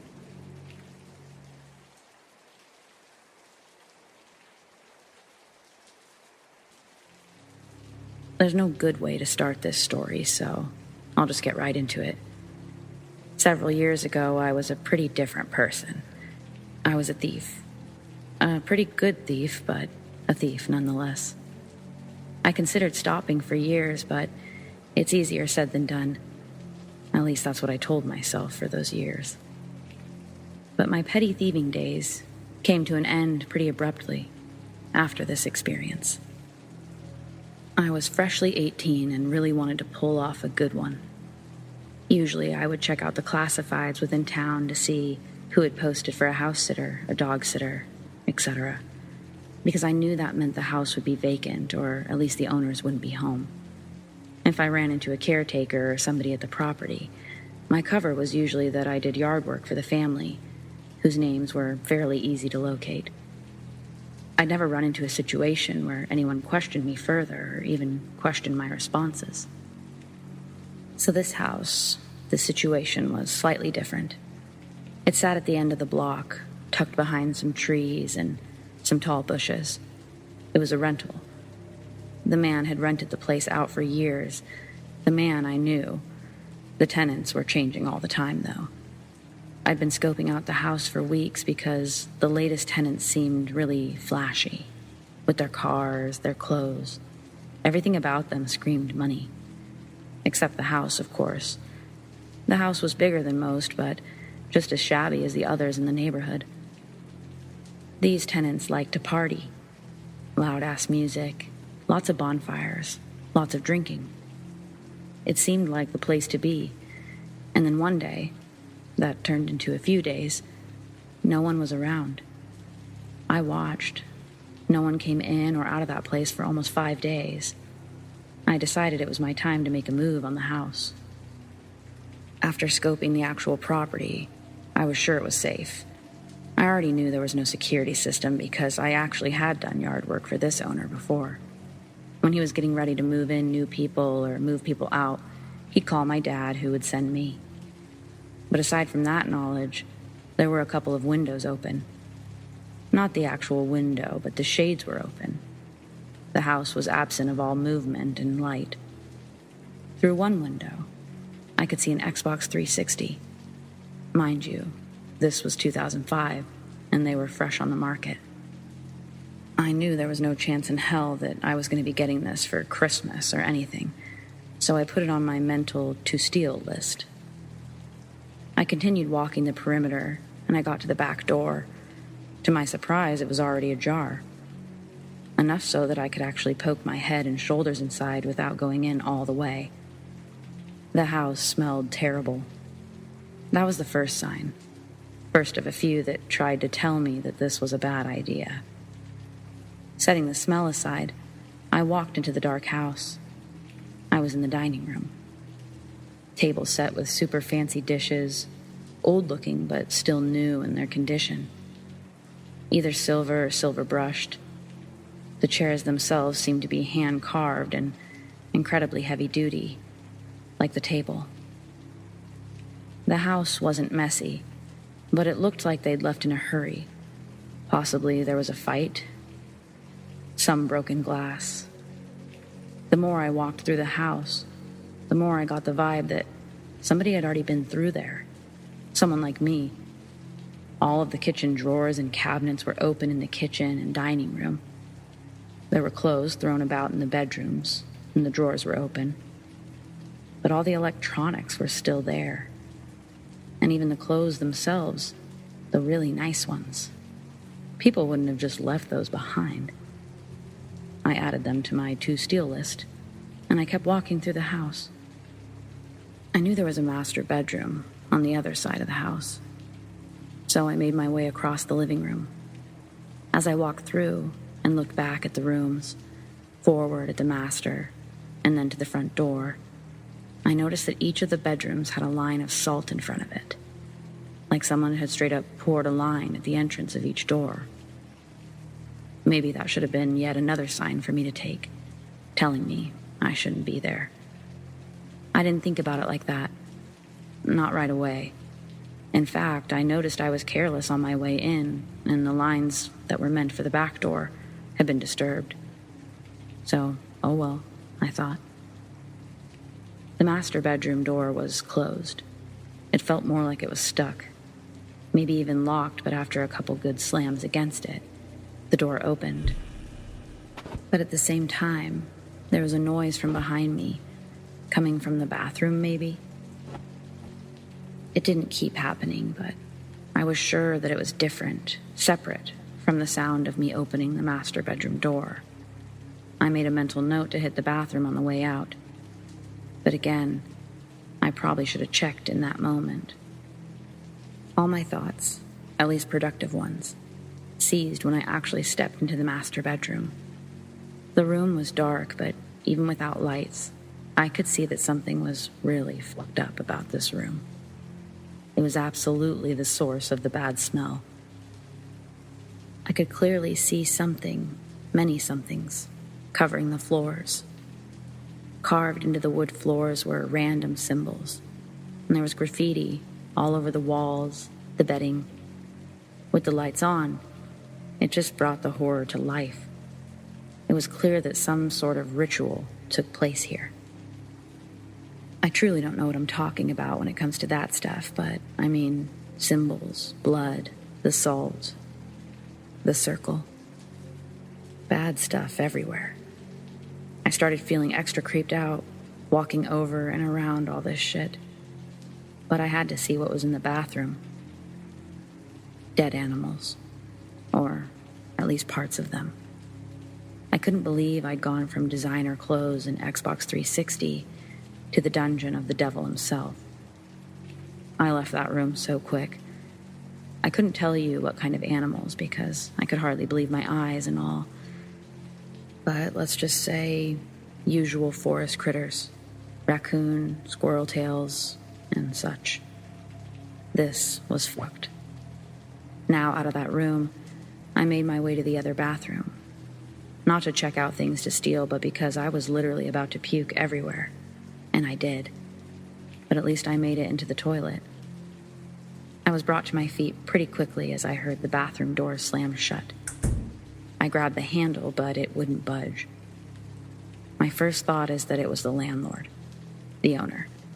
So I called out his name, saying I got concerned that somebody was hurt inside and that the smell was terrible. No response. And the door suddenly opened, making me stammer back a bit. I stepped out a bit hurried, expecting to see someone, but I saw no one. Bathroom door slammed shut behind me, scaring the shit out of me. I probably should have left, but not before I got that Xbox 360, I told myself. You're gonna die here. A woman's voice had whispered that into my ear. And I don't mean I just heard a whisper. I mean I felt the breath from the whisper. And it was practically in my head. It was so close to my ear. I verbalized a what the fuck and made my way towards the door. Fuck the 360. I was almost to the kitchen when I felt something touch the small of my back. This time, I couldn't turn to look, couldn't jump from being startled. I was actually frozen in place. The feeling continued up my back. It felt like fingers just walking up my spine. I imagined myself swinging backwards and knocking whatever it was out. But no matter how much I tried or told my brain to move my body, it didn't work. I could move my eyes, and I was looking in every direction as much as I could. There was nothing there. The creeping continues up my spine, my neck, atop my head. Then the breathing started. Almost a heavy pant in my ear. I could feel the breath, as I felt before with the whisper. It was hot, it was heavy, and it even had a smell accompanying it. The smell was like rotten eggs. It was so overpowering, I thought I might puke again. And just as I was about to, I could move again. The breathing stopped. It was a mad dash toward the back door at that point. And on the way out, I couldn't help but notice that every single cupboard and every single drawer that had been opened minutes ago were now closed. I didn't even bother being discreet on the way out. I honestly may have been screaming or making some sort of noise as I did. The next thing I really remember was sitting on my back steps drinking water. So I sat there for a good while, literally thinking about the choices I'd made, what just happened in there. I had no logical explanation, still don't really, especially for the next part. Because let's just say I hallucinated it all. Highly unlikely, but let's pretend. How does one explain the literal scratches on my back? The ones that went from the small of my back to my neck. They weren't deep, like no blood, but they were absolutely there. Eventually, they faded away. But what didn't fade away was the feeling that the whole experience gave me. Definitely enough to scare me straight, if you will. I never so much as stole a sugar packet after that whole thing. So while I'm pretty sure whatever was in that house was absolutely evil and likely wanted me to die, the lesson I took away from the whole thing is probably what has saved my life.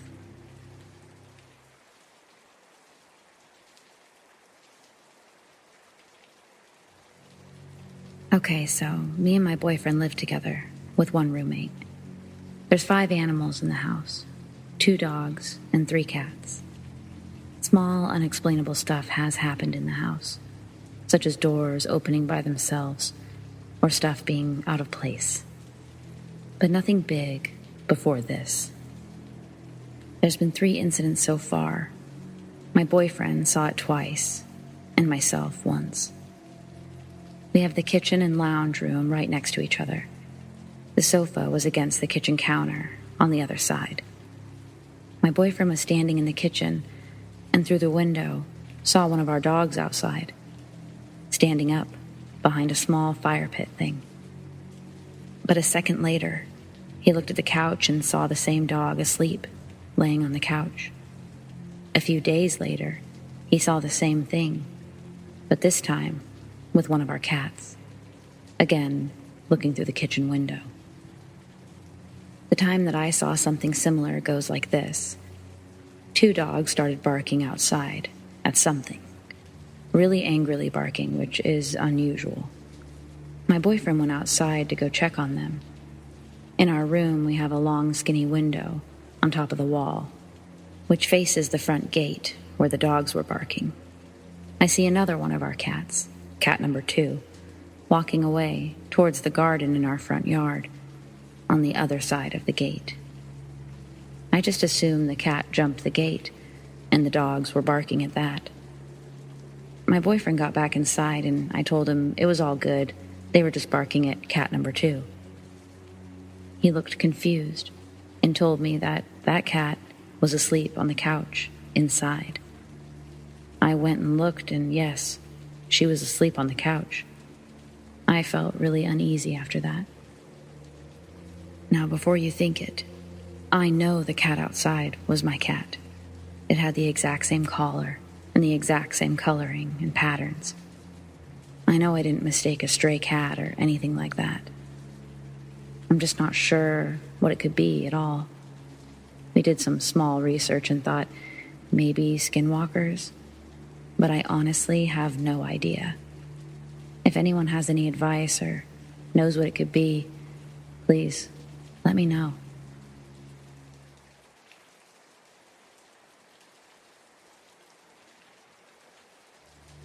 Lately, I've been getting into the habit of reading the latest true ghost stories before going to bed. Yesterday, my wife, seeing me absorbed in these stories before bed, asks me what I was reading. When I explain to her, she says, "It reminds me of the story I told you, the one when I was still in high school with my grandmother."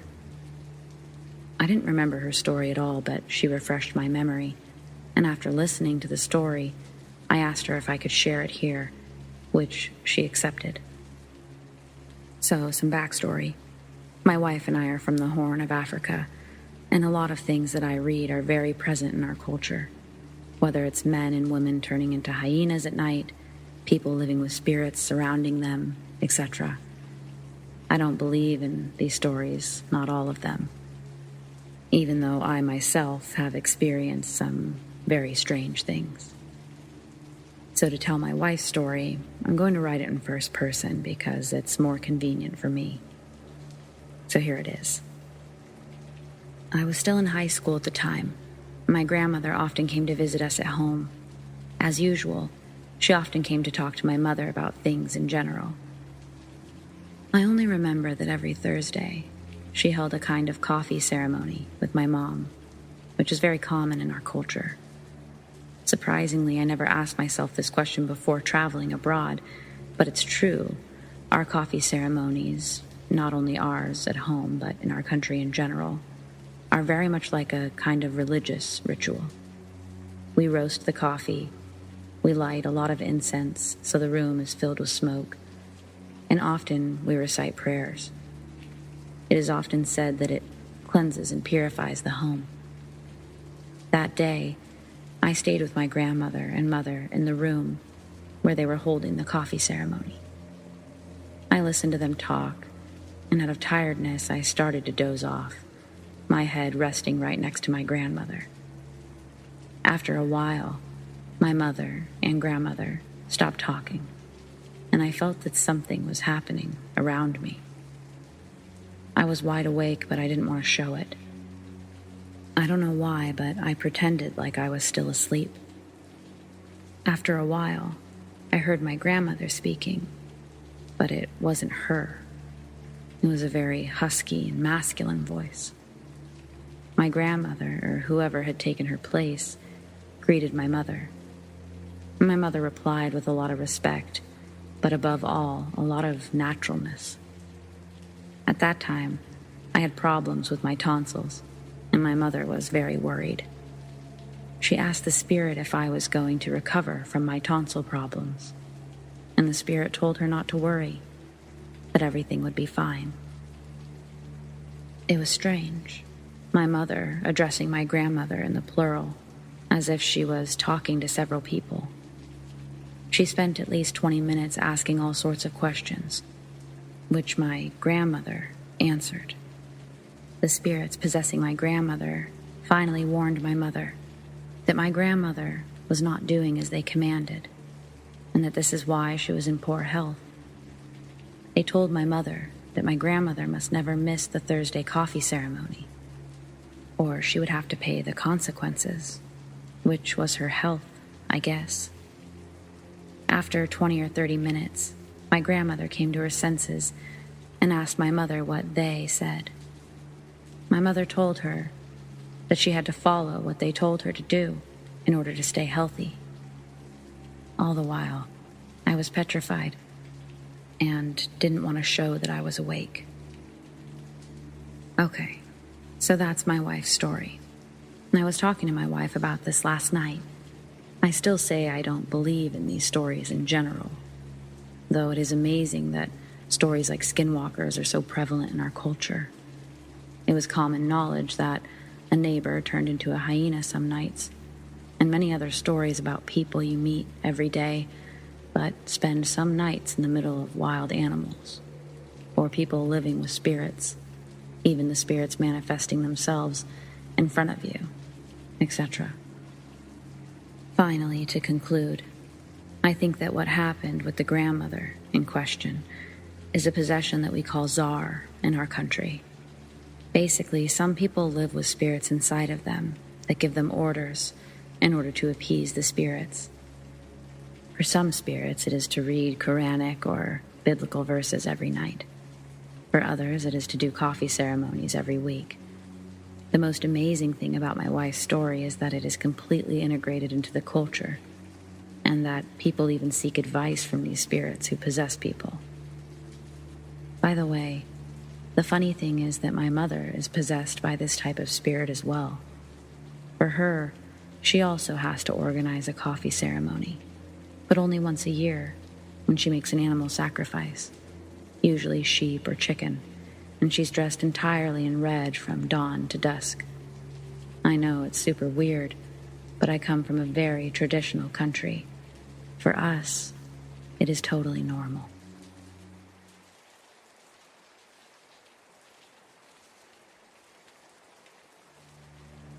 Did you ever have one of those babysitters that just sucked? Yeah, me too. Then I had the literal babysitter from hell, and it made my shitty babysitters look like saints. I was about 7 or 8. Can't remember if I was going to have my 8th birthday or my 9th, but anyways, I was young. My mom often used whatever babysitter was recommended by her friends or coworkers, very rarely finding someone on her own. Someone without references was a no-go. Now, I will preface this by saying I was definitely one of those kids who hated all babysitters. I always wanted to be with my mom. I wouldn't exactly lie about my babysitters, but I always said I didn't have fun, even if I did. Somehow in my child brain, I thought that if I never had a good time, my mom would just stop sending me to them.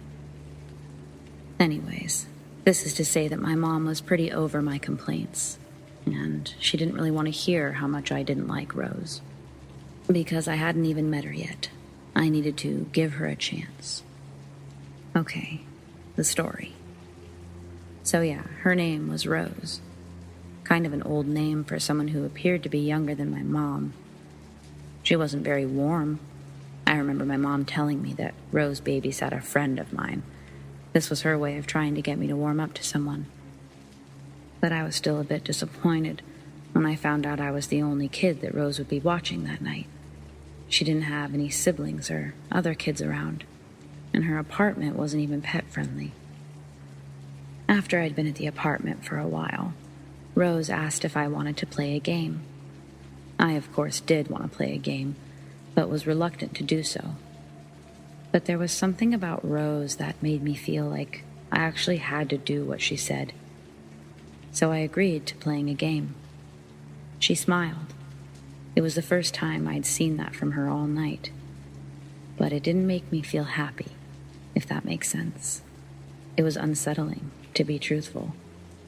She leaves the main living room and heads into her bedroom. When she reemerges, she's holding a box, some kind of board game that I've never seen before. I read the side of the box, but it doesn't even register. Doesn't make sense. I'd never seen this word before. In big letters it read, Ouija. What the heck is that? I believe these were my exact words. Rose just looked at me with that same smile, promising me that I would love this game. She cleared off this small table in her living room and placed the board on the table. Then she grabbed this magnifying glass-looking arrow and placed it in the center of the board. I remember I started asking a lot of questions, and instead of yelling at me or even getting annoyed, she simply stared at me, placed a finger over my mouth, while she made a shushing noise. Shh. I stopped asking questions, but then she started asking questions. I almost thought her questions were for me, but they made no sense. Are you here now? Or, can you introduce yourself to my new friend? I didn't answer any of these questions. Instead, I stared at the board intently, then back to Rose. At one point, I tried to move my hands off of the centerpiece thing, but Rose applied pressure to mine, saying very sternly that I couldn't move my hands. I told her I didn't want to play this game anymore, but she wasn't listening to me. Instead, telling me that's not how this game works. She asked the room, the board, I don't know who, "Can you show yourself again?" And just as she asks this question, I feel my arms being yanked, and I see her arms being yanked as the centerpiece moves rapidly to the word no. She asks this again, and the same thing happens, except it doesn't stop after just one. It goes back and forth between yes and no, so quickly that I literally feel like it's rubbing parts of the board off. I remember fighting my grip away from the centerpiece. When it finally released, I was running out of the living room and locking myself in the bathroom. I literally don't remember what happened after that. I must have fallen asleep, passed out, whatever. I don't remember leaving the apartment. But I remember coming to, screaming that I didn't want to go back, over and over. Then I could hear my mom's voice, and I barely opened my eyes and realized I was in my mom's car. Then I heard her say, ever so calmly from the driver's seat, "We aren't going back there, sweetie. Not ever." As soon as the words resonated, I was fast asleep again. My mom hates this story for obvious reasons, but it is what it is. It happened. And thankfully, she decided not to work overtime that night, even though she planned to ahead of time. She told me later in life that she just had a feeling and decided to leave work and come get me. When I was younger, I told my mom everything that happened, everything I could remember. She believed me, but she tried to tell me that I started having bad nightmares at Rose's house, that Rose wasn't a good fit, other things like that. As an adult, I asked more questions about this experience because I still remembered it differently. I figured she would tell me now that I was older. So I asked her one day, "What did you walk into that night?" Because the last thing I remember is locking myself in the bathroom. That's exactly what I walked into, you being locked in the bathroom. She said Rose answered the door with a literal, "Oh shit." My mom didn't like that, so she charged through Rose, only to see two other people sitting on the couch, drinking beers, with the Ouija board and paraphernalia spread out on the table. She said she screamed at Rose, asking why she left me in the bathroom. Why didn't she try to unlock it? Grabbing a bobby pin from her hair, my mom popped the lock open in seconds, and she found me sleeping in the bathtub. She said she raised hell on the way out. She was calling the cops, and she was going to sue the shit out of Rose, and if that didn't work, she was going to beat the living shit out of her. The first time my mom told me this, I was like, "Whoa, Mom, that's absolutely insane of you." Then she explained that I didn't see the condition that I was in. Curled into a ball, scratch marks on my hands, shaking. I decided that she wasn't overreacting. In fact, she probably underreacted because she never did press charges. Absolutely slandered Rose's name through town, but didn't press charges. I'm sure there's more to that story than I'm even aware of. Regardless, though, enough to qualify as scary. If the actual babysitter from hell doesn't terrify you, I don't know how a possessed planchette wouldn't.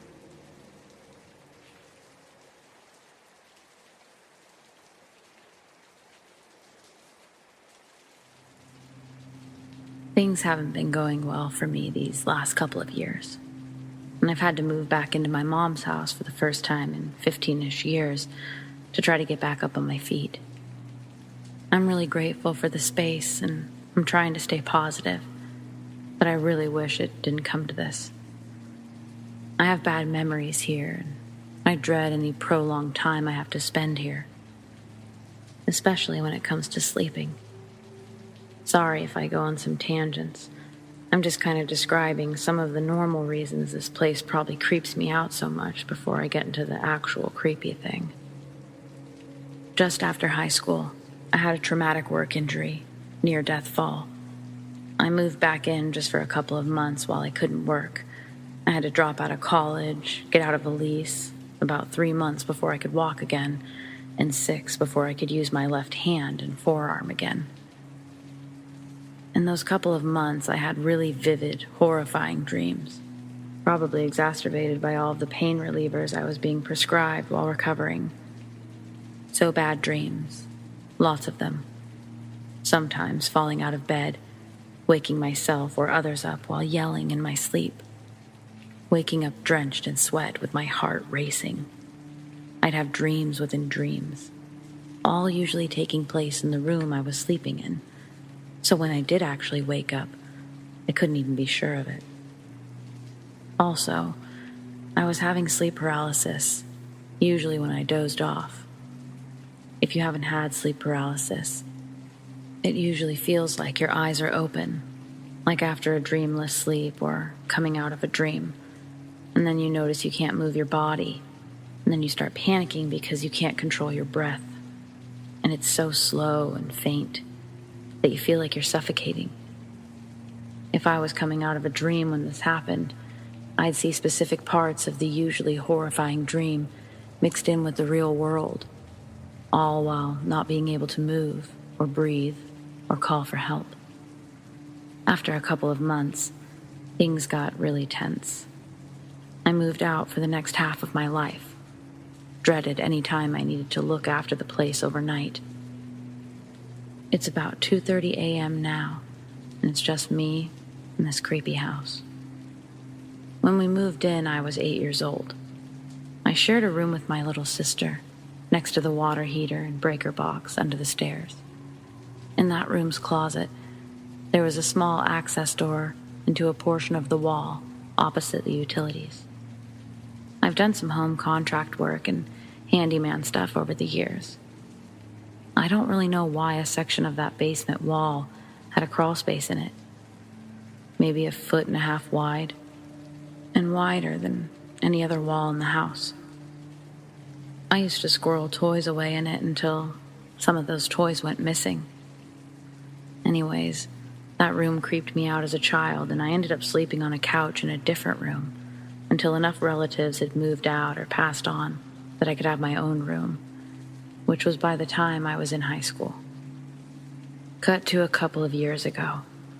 I was doing some repair work for my folks over here, replacing and installing a shower vent through their roof, and I needed to kill the power to the utilities through that room. It's now used for storage. While I was in there, I remembered that little door to the wall crawl space and figured I'd take a look at it and see what the reason for it was. When I swung the closet door open, I was shocked to find that there was no access door or panel into the wall. It was just drywall, no access. I asked my dad if he took the door out or drywalled over it. He didn't remember there ever being one. I chalked this up to false memories from my childhood. Even told a few close friends about how weird it was that I was so sure there used to be a door there, because I was so sure I'd lost things in it, and I'd gotten creeped out enough to spend years not sleeping in that room. Cut to a few days ago. I've almost finished moving in. I'm putting salt in the water softener. The closet door is open, and as I'm leaving the room, I can see hinges running up the wall on the inside of the closet.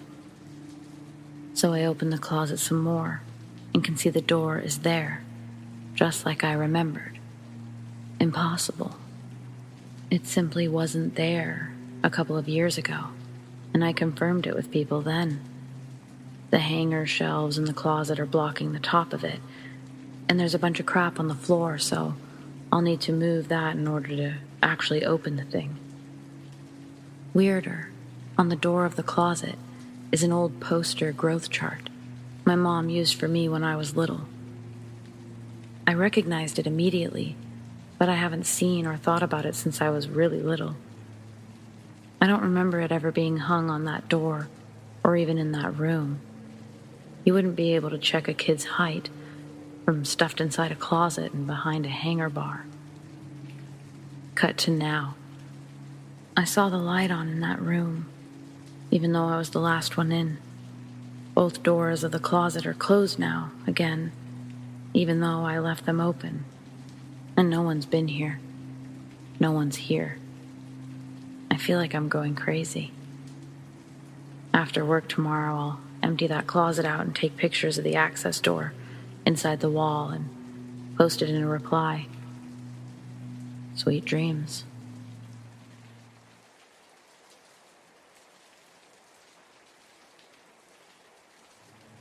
Both my mom and dad have told me this story, and I believe it because this is the only thing they both agree on.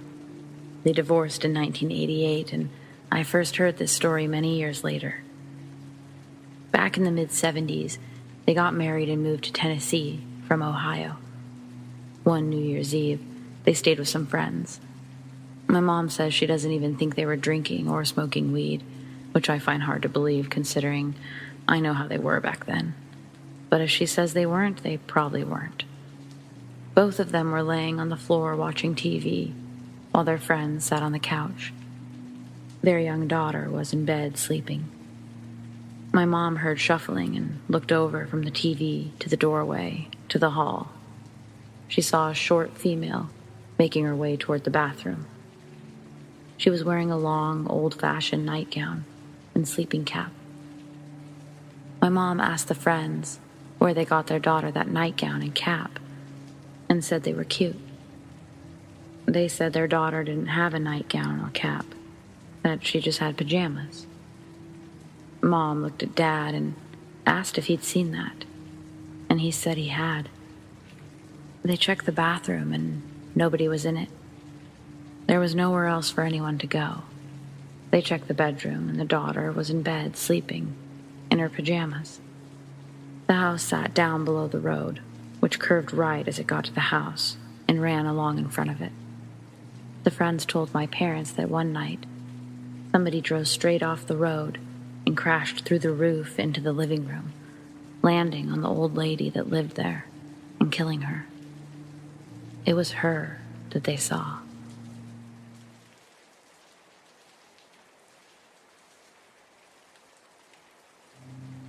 I'm a hunter, and I like to hunt wild boar specifically. Though I've been deer hunting and have been known to get a turkey for Thanksgiving, I mostly hunt boar. For those of you that don't know, boar are a big problem in the United States. A sow can have 2 litters a year, and it's not uncommon for a litter to consist of 10 or more pigs. Given that pigs eat anything and everything, it's not hard to see why the Department of Fish and Wildlife makes it legal to hunt them with almost no restrictions. In my state, it's illegal to hunt most large mammals with night or thermal vision scopes, with the exception of boar and coyote. I'd been saving for a year, mostly fun money. It's hard to explain to your wife that a scope that cost literally twice as much as the rifle I was mounting it on was worth it. But I did it. I took it to a range and sighted it in. There was an area that was peppered with boar activity that I knew would be perfect for a night hunt. It was easily accessible with my truck to find spots that I could set up that overlooked a large, easy-to-navigate clearing. The night started uneventful, mostly me tinkering with my new toy, cycling through settings. I was a little impatient. I spotted multiple deer, but they were out of season, and like I mentioned earlier, my current setup wasn't legal for deer. I moved to another spot I'd seen days earlier. That probably wasn't much better than my first, but it gave me something to do, and a new angle to look around with my new scope. After an hour or so of glassing the area, it dawned on me. This spot doesn't have much animal activity at all. No rabbit or owls. The deer that I'd seen were hundreds of yards from where I was. Why was this pocket of land so dead at night, but lively in the day? I'd set up around 10 p.m., and it was about 2 a.m. when I started to think about packing up. Maybe setting up a target before I left and taking some practice shots. I heard a crunch come from the direction I came from before. I panned my scope over and saw the silhouette of a small bear pushing through the bushes. It's important to note that my scope isn't exactly night vision. It's a thermal scope, kind of like black and white version of what you see in the Predator movies. I adjusted my range and zoomed in a little. I remember jolting a little when I saw that it wasn't really a bear. It was a man. Because he was so low and hunched over, I thought I was looking at a young bear. Was that a game warden? It couldn't be. I would have seen the headlights coming up the road from where I was perched. And where could he have walked from? I was 30 miles away from anything on public lands. I was about to call out when I adjusted my sights and noticed he was naked. No shoes, pants, or anything. I remember being disturbed by his movements, like a squirrel or something, twitchy and grabbing at the foliage, sniffing around and palming the tree. Was that my tree? The one that I'd been leaning against earlier? The thought terrified me. Could he smell me? Then he did something I still have nightmares about today. He squatted and placed his hands in the dirt between his feet and stared straight up like a dog mid-howl. And I heard it. A voice coming from that direction. A very compelling female voice. Help! I'm lost! There was a long pause, but neither of us moved a muscle. The center of my sights was trained at the dirt in front of his feet, I couldn't bring myself to aim directly at another person. It went against everything I'd been taught about firearms. Were they lost? Was this some guy that had gone crazy out here? Why was his voice so feminine? Help! Please! I can't walk. The voice called out. That's when I called bullshit. Not only could he walk, when I first saw him, he was traversing the land with ease for a naked person. So good I mistook him for a bear. That's a fucking trap. This guy's trying to lure me to him like a damsel in distress routine. Luckily, the lack of activity before had caused me to pack up most of my gear. I think I may have left behind a hat and a sitting pad, but I didn't give a shit in that moment. I took my eyes off of him for a moment to get my pack on. I buckled my chest strap and scrambled for my rifle.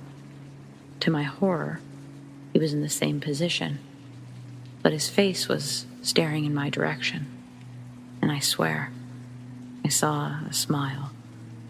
The thermal scope has an effect that makes animals' eyes appear white. How the hell had he heard me get up and put my gear on? He must have been easily over 150 yards away. "Cough!" I screamed in that direction. He stood upright, and it hit me how tall and skinny he was.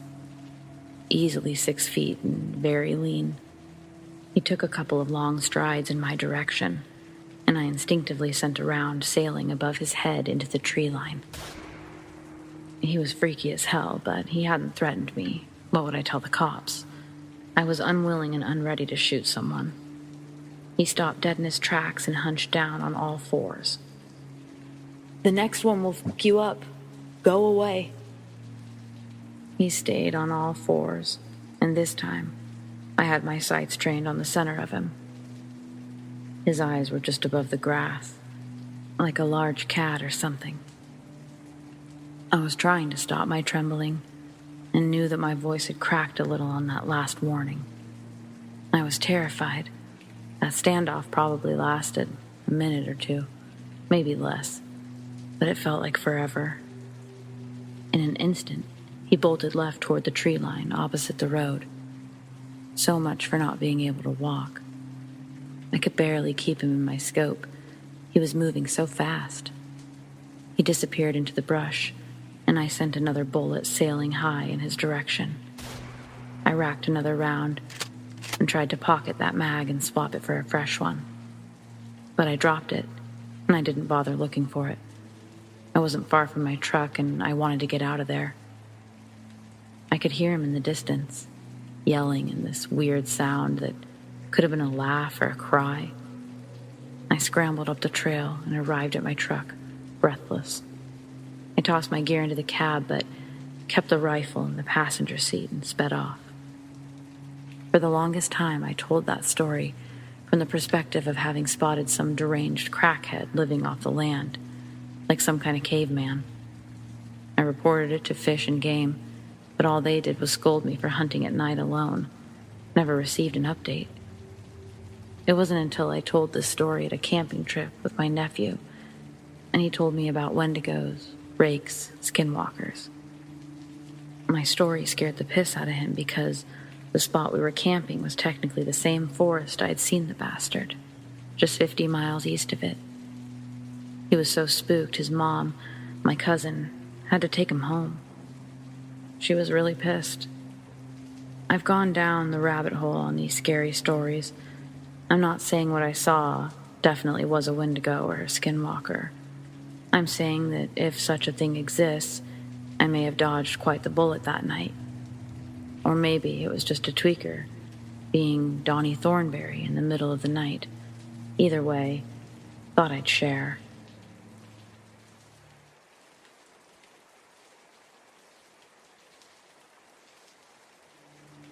This is by no means the only encounter or story I have, just probably the weirdest.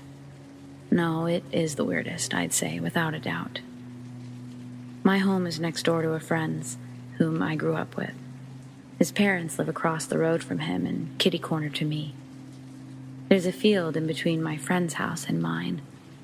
I'm telling you all of this because location and home placement becomes relevant soon.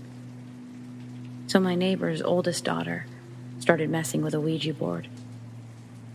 I don't know if that's what started all of this, as we'd had incidents in the past, but all of this particular phenomenon that I'm talking about here, happened after. I tried to tell her that she didn't need to mess with it, that she didn't understand the extent of the things she was attempting to contact. She's about 14 and didn't listen. I know people play with them often, but I personally believe that they can let things in that you don't want. Anyway, a few weeks after this, my neighbor's stepson saw a light shining in his bedroom window. He went outside to investigate and found nothing. The light began to make an appearance in all three of the houses I mentioned: my neighbor's, his parents across the road, and mine. I'm grown, but I live with my mother because of a seizure disorder that I have, and I can't control it on my own. So my mom says one night, "I see a light." She said it looked like a flashlight through her window, but shining on the ceiling.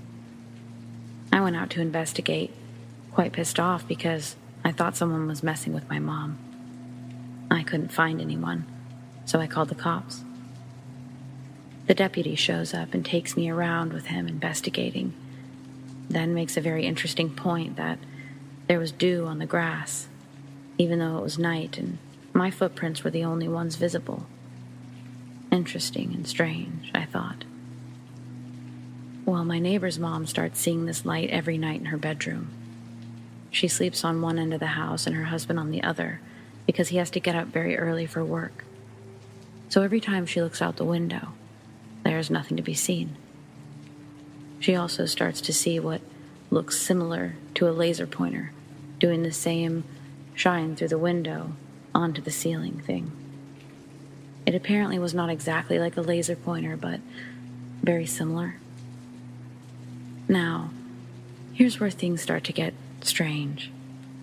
My neighbor was in his garage and he saw the laser pointer thing on the wall of his garage. This was at night, and he was out in his garage smoking a cigarette.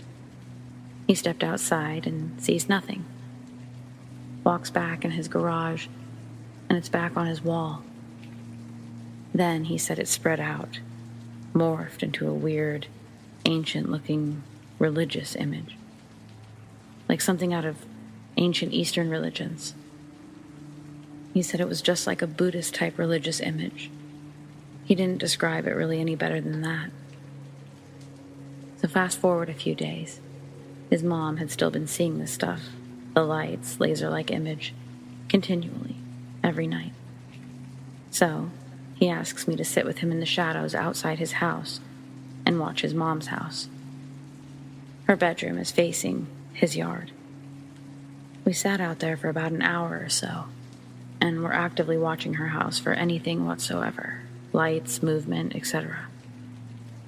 We see nothing, but she texts him, saying that the lights are shining in her window. We saw nothing at all. So we took off to her yard and walked behind her shed where the lawnmowers are to get a better look. And on the way to the shed, he spun around and he said, "Man, do you smell that?" I did. I smelled something burning, like burning leaves mixed with sulfur. We looked around the shed toward the main part of the yard and lawn. There's a streetlight at the house right next door to them, so we had a good view of her lawn from this angle.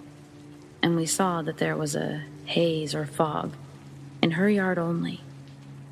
We thought that maybe someone had been burning something, but also thought it was strange that it was only in her yard. We spoke about this for literally 10 seconds behind this shed, and he said, "Hey, the smell is gone." I realized that he was right, and we looked around the corner of the shed, and the fog was completely gone. This would not happen in 10 seconds. Well, about a week later, his mom is getting fed up with the nightly light show. Instead of looking out her bedroom window as usual and finding nothing, she starts looking out the other windows. My house is kitty corner across the road from theirs, so when she gets to her living room, she looks over at my house and notices that there's fog behind my house. There are woods like 30 feet or so behind my house. She said it was in the woods and extended just into my yard. She said that it was dimly backlit as well. Not brightly, but noticeably.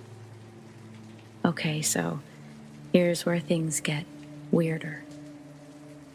She says that at this point, 4 or 5 strange translucent figures come out of the fog into my yard, right outside my bedroom, by the way. And they went into the field between mine and my neighbor's house. She said that they were human-shaped, roughly, but very strange looking. She didn't go into very much detail about their features because she couldn't see the features very well from where she was. She said they looked somewhat like a hologram, but not exactly. I'm not sure what she means by that. She just couldn't fully describe their appearance. She said they came from the fog haze and into the field, and that they glided over the ground without taking steps. She also said that they kept getting in a group and bending over, squatting down, kneeling to the ground and doing something. She didn't have a clue what they were doing, but it made her think of a digging motion. So they glided across the field, across the road, through her yard, and past her house, toward the barn in her woods. She said that when she saw them pass by her house, the lights appeared on her ceiling, in her room. She said that they made this strange journey back and forth a total of 5 times that night, all one after the other. This was a big deal in my little neighborhood for weeks, and then all the activity just stopped. That's basically it, and I just don't know what to make of it all.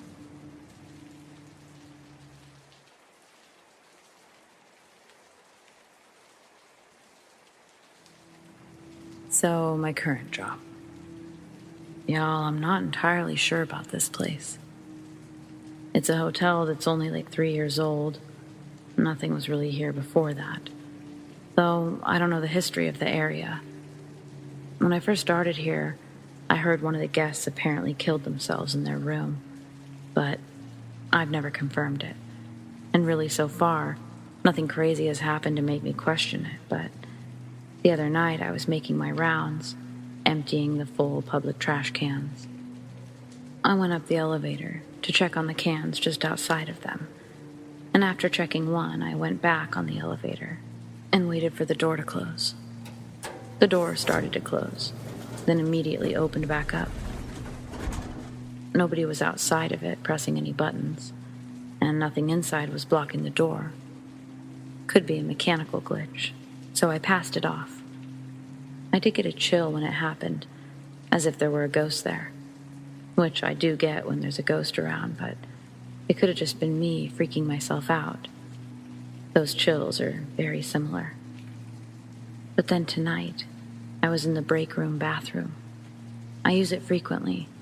While in there, I've heard the people above me in their room moving around, the people in their room on the other side of the wall moving around, and people in the public bathroom on the other side of the wall, flushing the toilet or slamming the toilet lid. My wife is the only other person working with me on third shift, and employees are the only ones who can access the break room through the laundry room door, which is keycard activated. I've even heard her come into the area before looking for clean towels for guests. From the bathroom, I can hear the laundry room door shut as it slams loudly. Tonight, while in the bathroom, I distinctly heard someone walking on the laundry break room floor and heard little things making noise like something being moved and tapping a table or a wall. I know those sounds well, and I'm 100% sure the noises were coming from the laundry or break room. I figured it was my wife looking for towels or something for guests again, except I never heard the door slam shut.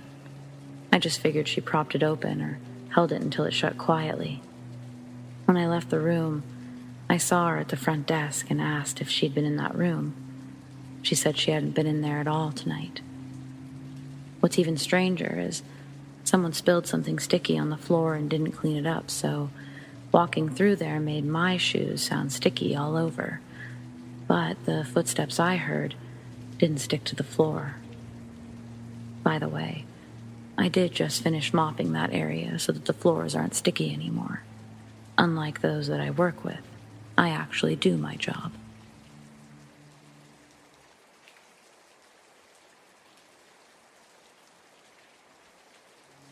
My friend lived in a super rural, small country town, and I'd come to spend the summer with her at her grandparents' house.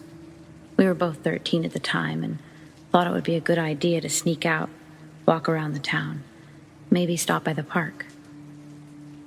As we were walking down this one road, about 30 minutes after we left the house, we noticed somebody following us, wearing all black with a hoodie. We believed the man was following us because of multiple factors. One, it was 3 a.m. and he was the only other person we saw out in the area. It's super rare to see someone else that late in a small town. Two, he was wearing full black, joggers and a hoodie with his hood up. It was pretty warm out, being that it was summer, so it just seemed odd. And three, every time we would stop and look back at him, he would act like he was looking for something. But when we would start walking again, he would do the same. It just seemed suspicious, so we both got pretty creeped out and quickly rounded a corner before hiding in the dark of some bushes. After the guy passed us, we waited about another 30 minutes. Then we decided we should probably head back to her house, so we ran there. Once we got back inside, we couldn't really go to sleep, so we did an all-nighter. The next morning, we saw on the news that a woman was stabbed, assaulted, and killed on the exact road we'd been on that night. And we couldn't help but wonder if the attacker was the man who had been following us. We didn't tell the police because we were scared.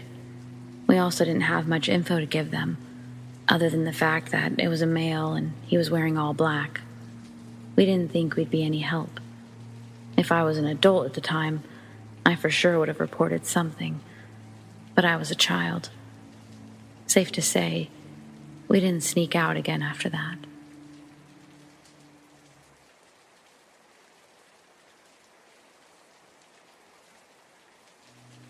As some of you may know, I've had a previous experience at 1315 Wood Avenue. It's an ongoing, twice-a-night patrol check for my security company. The first check, just before midnight, 10/14/20. While finishing a zone check in the old North End neighborhoods, my dispatcher comes over. 262, stand by for service call. Rolling my eyes, I copied the traffic, but continued to 1315 Wood Avenue. Upon rolling up, a man in his 50s in a robe and pajamas ran up to the car with a cell phone in hand. "Thank you, he just arrived," said the man. I looked at him with a little confusion. I texted my dispatcher while the man began explaining the reason for his call. As the dispatcher confirmed that the next-door homeowner had called about suspicious activity and a noise complaint, the neighbor stated, "I know the home's empty at the moment, but I've been hearing odd noises for the last hour. When I looked outside, I saw someone moving around out of the light. Then a minute later, I hear a bang." I pulled out my light and I asked if he saw any defining features, to which he shook his head no. "All right, sir, well, I'll take a look and see if I can find anyone. Go ahead and head back inside your house," I said while shining my flashlight on the porch. As normal, the front of the house had construction materials near the entryways, and the lawn gnome being cleaned and restored. So I went around the back gate, which is a requirement of the home check anyways. Once in the back, I noticed that it was somehow darker than the last time when I was on patrol a few weeks back, which was unnerving, as most of the trees had dumped all the leaves, so lights from the neighbors' backyards should have lit it up. I checked the rear doors to make sure the padlocks were still in place. As normal, The home was boarded up tightly, with no opening it without a key. So I checked the carriage house. Since the last time I was on this patrol route, a door with a padlock was placed at the threshold to the stairs going to the second floor of the carriage house, and a warning written in marker saying trespassers will be charged. I double-checked the first floor before exiting, while informing my dispatcher that no one appeared to be on the property. I took some photos. Before looking at them, I heard footsteps on the catwalk at the top of the fire stairs on the main house. I looked over to see an inky black figure with no visible features. I hopped over the gate at the base of the stairs and feverishly climbed up, disregarding the warning sign at the base. When at the top, I pulled my light again and released the hood of my holster, but no person. I walked to the far end, carefully watching my step as the metal catwalk swayed with every movement. But like the ground level doors, the doors and windows up there were locked. I came down and lit a cigarette and began writing a report for the service call. After finishing the report and still having a few drags left on my smoke, I finally looked at my pictures. On the bottom floor window of the carriage house, I saw a face. In fact, it was the same discolored, distorted face I saw the last time I was on this patrol, that briefly peered out at me from the upper floor of the main house. Excited but a little bit freaked out, I went back to the front where I snapped another photo. In reality, I wish I'd recorded a video. In the photo of the front, I saw a moving shadow at the window I had seen the face in last time. The figure waved in and out like it was cast from a silhouette of a person being illuminated by a candle. But as quickly as I saw it, it faded. Pleased, I returned to my cruiser and cleared the property. The second check, 2:11 a.m., 10:15:20. After conducting normal checks, I took a little extra time on the property. I started using a ghost hunting app to see if I could receive a spirit voice. But before pushing start, I didn't think of the fact that my phone's audio is connected through my radio's earwig. The crackling was ear-piercingly loud. I started with the question, "Are there spirits here?" And I received the answer I wanted. Yes. Followed by questions that were answered like, "Is James Burns speaking to me?" Yes. And, "Do you walk these grounds?" Here. I finally asked my final question of the night. "James Ferguson Burns, can I see you?" Within a few seconds, it responded. See the picture. See the picture. I have no doubt anymore that the first owner of this home still inhabits this property. Now that he's identified himself, I will greet him whenever I arrive and bid him farewell before leaving.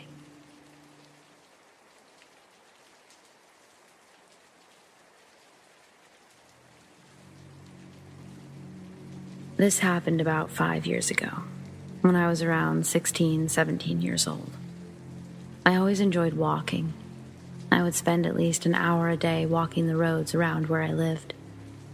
One day I was out doing my normal route, walking down the street that my house was on, taking a ride out the main street, and following it until I got to the end. There I would cross the crosswalk and retrace my steps home. On this particular day, I was about 20 feet from where I would leave the main road on my journey back home. I had my headphones in, blasting music as always, which can be a bad habit as I'm a young female that's been put in some sketchy situations while going for walks. Men chasing me, following me, etc. But since it was daylight and the roads were pretty busy, I figured I was safe. But man, was I ever so off with that assumption. As I was about to pass the entrance of the side street, before leaving the main road, a black Ford F-150 pulled up. He stopped and gestured for me to walk in front of him, so I did so. I was about to go on my merry way when I barely heard someone trying to talk to me. I turned down my music, taking out my headphones, as I looked to see the man in the black Ford, still stopped at the entrance of the side road. I looked at him, puzzled, trying to figure out if he was talking to me. I pointed at myself, and he grinned, nodding. "What's a beautiful girl like you doing out here?" he asked. I laughed awkwardly. Walking," I replied, seeing as the answer should have been obvious. "It's a beautiful day for that," he commented, just seeming to make small talk. "Yeah," I stated before going to turn around and continue my route home. "Wait," the man called. I stopped and turned around, just trying to be polite. Even though the encounter was odd, I didn't see too many red flags yet. The man then went off, saying things such as, "You're so beautiful. You know, you have a really nice body. This hot weather is nice for a hot girl." I grew incredibly uncomfortable at this point, seeing as this man had to be in his mid-40s. He had a bit of a receding hairline with black hair, a nose with a protruding bridge, blue eyes that were surrounded by slight wrinkles. He was dressed in a dress shirt. So I instantly brought up my age, saying, "I'm a minor." There have been multiple times where I've been mistaken for being older than I was, and I was hoping that saying this would get this fully grown adult-ass man to back off. But he didn't. "Oh, that's okay. Come on, sweetheart, get in the truck." That's when I started panicking, red flags shooting up everywhere, stranger danger. I laughed nervously, looking at the cars around me to see if anyone was noticing what was happening. Nobody did. "No, that's fine. My house isn't far." "No, really, get in the truck. I'll bring you home." "No." "Come on, just get in the truck with me," he called as I turned and started walking away. I was hoping he'd just drive off somewhere else, but he didn't. Instead, he drove extremely slow, following me, complimenting me, and trying to pressure me into his truck. I thought fast of multiple options for different scenarios, but I chose one simple one. I pulled out my phone. While still walking, I lifted it to my ear, pretending loudly to answer a call. "Hey, Dad?" "Yeah, no, I'm just on insert street name here. I'll be home in 10 minutes. I stopped pretending to listen to the reply. "Okay, you're outside waiting for me? Awesome. Yeah, we can do that when I get back. Love you." After he heard me say that, he took off, tires screeching. I ran back home, and I made it within about 6 minutes, actually calling my dad on the way, who had made a call to the police. They showed up shortly after and took my statement and description. Turns out there was a man on the loose in my area who was exposing himself to minors and trying to pick them up for sexual acts. But they never really found out exactly who it was. So, creepy man in black Ford F-150, let's not meet again.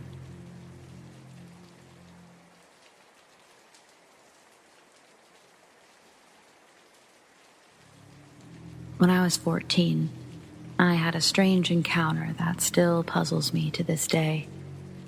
My parents are divorced, and on the weekends, I'd sometimes go to my mother's place.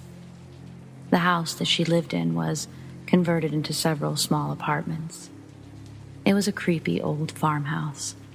The house itself was at least 150 years old. My mom told me off and on of strange sounds she'd been hearing and seeing things in the corner of her eyes, feelings of being watched. This one particular evening when I spent the night, I brought my N64 because my mom would go to bed early and I'd still be up for a few more hours. I still remember to this day what game I was playing. WWF No Mercy. I was sitting crisscross on the floor, playing the story mode. I just finished a mission in the game and set down the controller to the left, behind me. Directly behind me was a recliner. I'll never forget what I saw next. I went to grab the controller and saw what appeared to be a hoof, like a horse, next to the controller on the floor. Insects and blood were coming out of the sliver that separated the hoof. I slowly glanced up, and this demonic figure was staring back at me. It leaned down towards me. Its face got down in my face, and it grinned the most evil smile. The eyes were pure black, full of hatred and rage, and a red face. It was a one-winged creature. Blood was dripping from the tips of its jagged, sharp teeth. It was so surreal. I immediately went into a panic attack and blacked out. I learned later that it was part of that fight or flight response. Several seconds later, I came to, laying on the floor and could barely move. The demonic figure in the chair was laughing at me. It was as if my fear and energy had been sucked dry. I lost all strength. It was frightening. I can't put into words just how bad it was. I did all I could to crawl away from it while clenching my chest. My body was shaking uncontrollably from fear and panic. When I looked over my shoulder, I could still see it laughing at me. My mother's room was a mere 15 feet away from the TV, yet it seemed like forever crawling there. I finally made it to my mom's room and woke her up. I couldn't speak or stand up for quite some time after witnessing what I'd just gone through. After I woke her up, we talked and she believed me. She told me that her and her boyfriend had seen the same thing weeks earlier, but didn't want to scare me. I don't know what to make of it all, and I still think of it to this day. I have no doubt that demons and angels are real, and believe me, the last thing you ever want to encounter is a demon smiling in your face.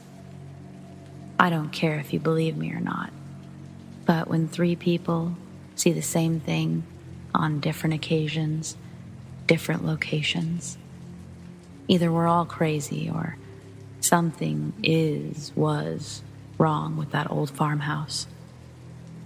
My mom has since moved, and thankfully, we haven't encountered that thing again.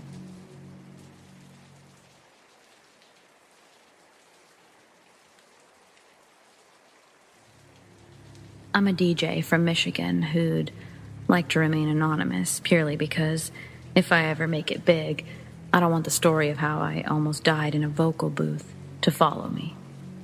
But golly, I'd sure like to share my recent experience. So, like I said, I'm a DJ, and recently my associates and I purchased an underground space to set up our recording studio.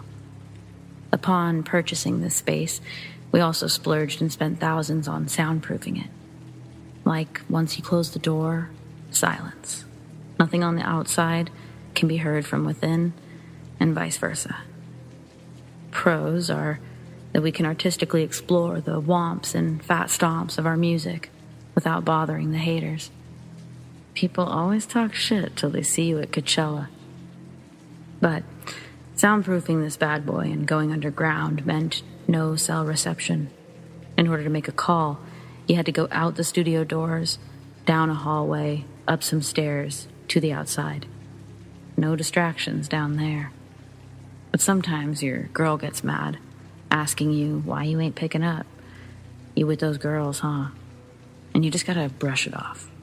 That's the sacrifice for art.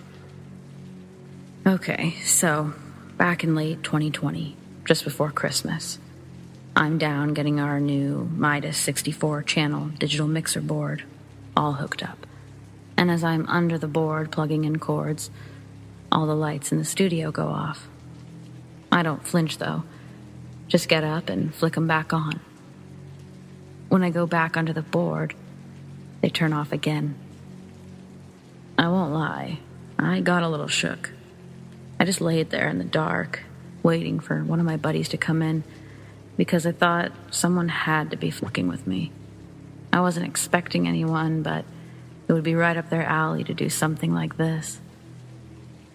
Eventually, when nobody came back through the studio doors, I got up and turned the lights on again. I then looked out the studio doors and even went up the stairs outside to the parking lot. My car was still the only one there. I go down, shut and lock the studio door this time, and continue plugging in this massive mixing board. An hour later, the board's done, and I enter the rectangular cuboid that is our vocal booth. I googled what a 3-dimensional rectangle is, and it said a rectangular cuboid, so if that gives you a better idea of what our vocal booth looks like in this big padded room. It's a 7x7 vocal booth with a little window to see out of. I'm in there setting up the mics, and out go the lights again. As I scramble for the door handle, I realize it's jammed. The whole door is stuck. I'd eventually discover that somehow our rolling chair was pushed under the vocal booth handle from the outside. No panicking for me, though. At least not yet. I reached into my pocket to grab my phone, only it wasn't there. I peered out the small little window, but it was pitch black. I was sure that I'd left it on the mixing board, but I couldn't really be sure. Then it hit me that none of that mattered. There was no cell service in this place. For probably too long, I attempted to open the vocal booth door, thinking it was just stuck and needed a couple of gentle pushes. I really wasn't ready to destroy something that I'd already spent weeks putting together. After what I can only imagine was hours, I changed my tune a bit. I began the process of trying to break through the door, and I was not successful. The aftermath would tell me that I was pretty damn successful at destroying the door, but not any closer to getting it open. It was at that moment I knew I was locked inside of a vocal booth within a giant soundproof room, underground, alone, on a Friday. I was fucked. Time was almost impossible to keep track of. I didn't have my phone, and there were no windows to the outside in the studio. It was pitch black everywhere.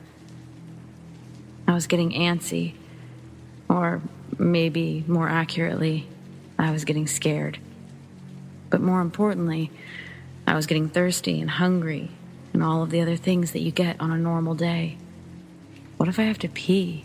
I thought to myself. Then, of course, I had to pee. That worry was short-lived, though, because as soon as I thought about the fact that I had to pee, I heard something. Something or someone was humming. It sounded like it was just outside the door. At this point, I was sitting down, so I shot up and looked out the little window. Nothing. Still total darkness. I put my ear up to the door, and the humming was definitely coming from outside the door. And it was definitely a woman making the sound. I remember calling out, "Hello?" and immediately feeling like a total nutcase. Like, who exactly did I think I was talking to? But I got a response. "Hello?" I practically threw myself into the back wall of the booth. The response was in my voice, like an exact replica of my voice being thrown back at me. It wasn't an echo. First of all, not even possible in this booth. But secondly, it took a few good seconds for the word to be repeated back to me. I slid down the wall, feeling true fear for the first time. I wasn't sure what the fuck was going on. I just wanted the lights to come back on at least. After only a couple of moments of silence, the humming was back. It was accompanied by what I could only place as footsteps. but they sounded like they were walking on wood floors. We didn't have wood floors. We put carpet over the wood flooring as it was better for soundproofing. I was losing it. I stood back up and shouted for anyone, yelling hello this time, over and over, pounding on the door. Ignoring the fact that no one could hear me, I continued on yelling as I threw myself into the door, over and over again. As I did, I thought I was hearing the sound of the door splitting. But then, when I stopped slamming against the door, I could still hear the cracking sound of the wood. Even more, I could hear the sound of someone slamming against the door. I reached out toward the door, and sure enough, I could feel it shaking like a door would if someone was slamming their body into it, but from the other side. Shaking like it had just a moment ago when I was throwing myself against it. And suddenly, I felt like I couldn't breathe. I was sure that if I could see anything, it would be blurry because of how lightheaded I was. I felt the air leaving my lungs, and the last thing I heard was that fucking humming. I must have passed out. I remember waking up, but everything was still dark, like there was nothing my eyes could adjust to. And just like before, I felt like I couldn't breathe. And then I was out. The next thing I remember is being slapped in the face. Not hard, just enough to snap me out of it, I guess, wake me up. The lights were back on. That was the first thing I noticed. And standing over me was one of my associates, asking if I was all right. My vision was blurry, but behind him, I swear I could see the silhouette of a woman or someone with long hair. I blinked my eyes a bunch, and once my vision was clear, I could see that it was just me and this other person. I got your phone call, but I couldn't hear anything, not really well. Thought I should check on you. Went by your apartment, but you weren't there. Figured I'd come by the studio and make sure you were all right. How long have you been in here? All night? What a loaded statement all of this was. Like, what the fuck? Phone call? There's no way I called anyone. And all night, I mean, what time was it? I still had no idea. So I asked, what time is it? It's almost 10. 10. Like 10 p.m. Friday or 10 a.m. Saturday. He looks at me, real confused. Concerned, maybe. No, 10 a.m., but, it's Sunday, man. Sunday morning. Have you been in here since Friday night? Wait, what day is it? It's Sunday. Sunday. What the fuck? I went into the booth Friday, early evening from what I could remember. How in the hell did I lose an entire day? And how was I okay? My associate's the one that told me about the chair being stuck against the handle of the booth. He tells me this and then kind of laughs and asks if I had a girl with me or something. He points to my neck. I move over to the mirror on the studio wall, and I can see on my neck, it looks like bruises, or, to my associate, hickeys. But I hadn't been with anyone. I was processing that information while still trying to figure out what the shit had happened. And then I left. I don't even think I said goodbye or thanks for saving my life. And I know that I shouldn't have driven, but I did. I just drove to my apartment, turned on the TV and every single light in the house, and honestly, zoned out for a while. I felt super weird, not tired, but not rested. And that feeling lasted all day. When night came, I had a newfound fear of the dark. I eventually fell asleep, but with the lights on. After that, I hate to say it, but I had a hard time going to the studio. Not gonna lie, I was scared shitless. Naturally, that couldn't last forever. All the money that I'd invested, and the fact that the studio was essentially my livelihood, is my livelihood. So, yeah, I've gone back. I even spend time there alone. But if I'm being honest, I haven't been back in the vocal booth yet. We're coming up on almost a year now. My associates haven't had any strange experiences, at least not that they're willing to admit. Every now and again, since then, I hear those familiar footsteps, though. The ones that sound like they're on wood floors. Yeah, I try to tune those out the best I can. Thank you, headphones.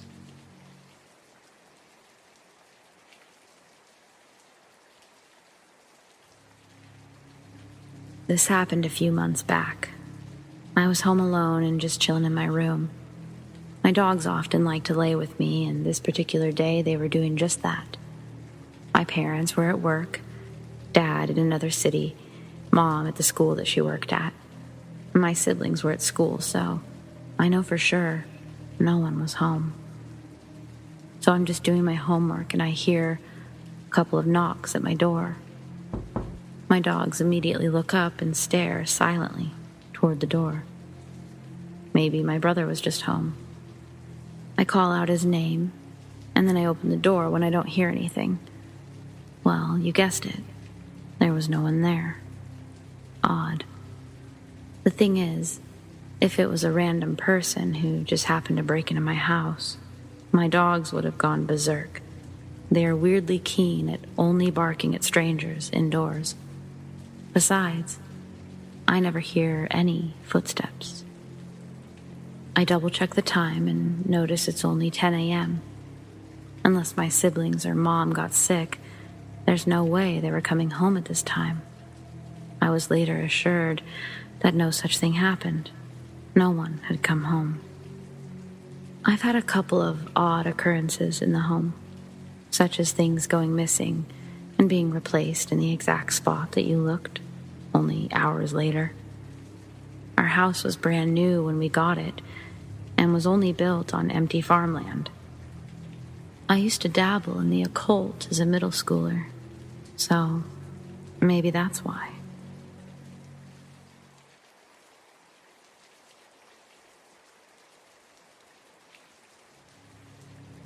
This happened a few months ago to me and my friends.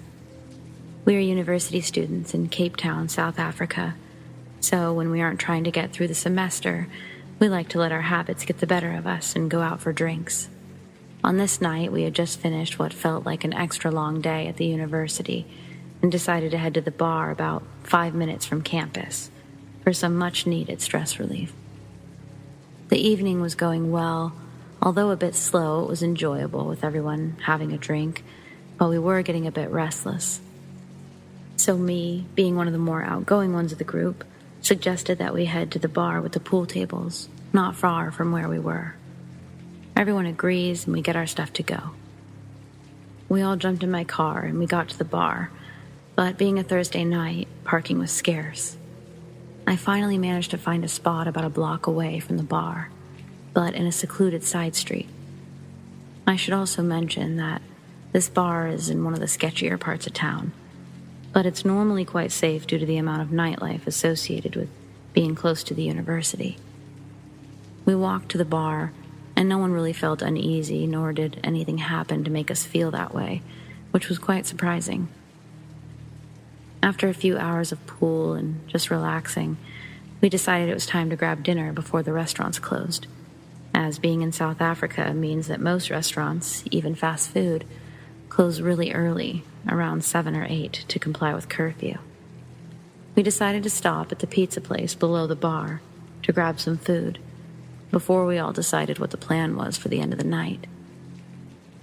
With our group being so large and the pizza place being so small, we decided that we'd have those getting food go inside, while the others who didn't would just wait outside on the street. It was an easy decision, as the pizza place had a massive open window with a built-in counter, so we could still all talk to each other. This is where things started to get a little weird. While we were waiting for our friends inside the pizza place to come out, this massive white van pulled up past us and stopped. The driver wasn't an intimidating-looking dude. He was skinny, looked to be about average height, with shoulder-length blonde hair, a pretty standard-looking dude for this kind of area. He calls out to me and asks if I think his van could fit in a parking spot just behind him. For perspective, this parking spot could probably fit like a small hatchback, maybe. This dude is driving a full long-size panel van. This makes me kind of uneasy, as I thought as a driver of a car, you should know where your car can definitely not fit, and this was one of them. I explained to him that I didn't think it was even worth attempting. He responds telling me that he has faith in his ability, and I should come stand behind the van and direct him. This gives me major red flags, and after a few back and forths, he just pulls the emergency brake and sits and stares at my friends and I for what felt like an eternity. He then thanked us and drove off. This prompted my friends to come outside from the pizza place as they just saw what happened and were very confused. We were all kind of weirded out, but thought nothing of it. Everyone ate their pizza, and we tried to decide what the plan would be for the last hour or two before curfew cut things short. Most of us decided this is where the night was going to end, as we were all kind of weirded out by the guy in the van. A few others decided that they were going to stay and take an Uber home later. With our friend group cut down to 4, we decided to walk back to the car and just head home. When we left the pizza place, a homeless person called out to us and was insisting we had nothing to worry about with the guy in the van, which didn't help anyone's nerves. We then decided to head to the car, but as soon as we turned the corner to approach the side street where the car was parked, we saw Van Man again. This time not quite as happy as he seemed in his last encounter earlier. I made a cheeky comment about him finally finding a parking spot that he could fit in while we were walking past each other, and he just stared at me and my friends, not breaking eye contact, even when we passed him. I turned around to see if he was still looking. He was. But as we turned the corner of the side street with the car, I saw it, and my heart sank.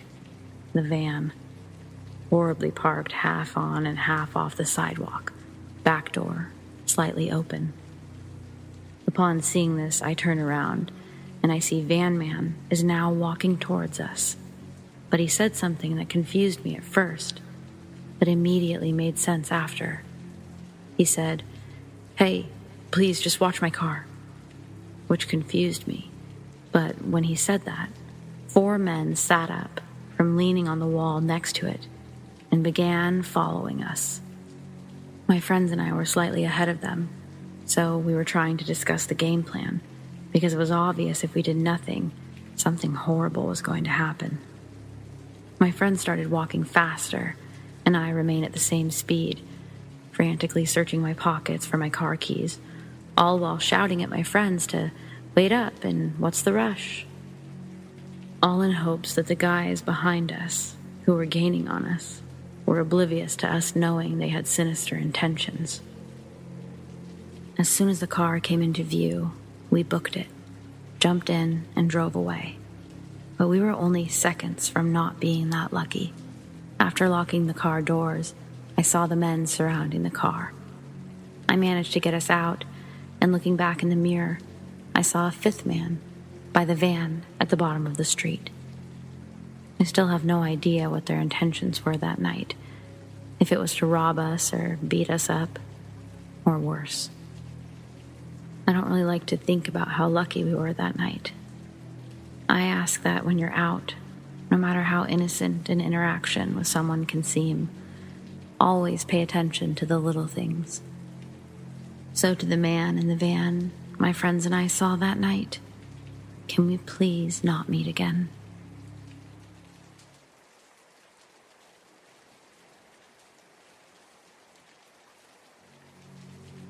This happened about 13 years ago, when I was around 10 years old. Me and my little friends were always looking for some sort of trouble to get ourselves into. Our favorite was making homemade boards for communicating with ghosts. We wanted to experience something scary, or so we thought. I'm not proud of this moment, as I now realize it was extremely disrespectful for us to do, but bear in mind that I was only 10. A very small baby had passed away a couple of days after the grandma had passed away too. 2 deaths in one house must mean that we can finally communicate with a ghost. So we took our homemade board and went a little bit further from the house so we wouldn't get in trouble, but still close enough to where we could see the porch. We set everything up and grabbed each other's hands. We closed our eyes and started focusing on ghostly stuff or whatever.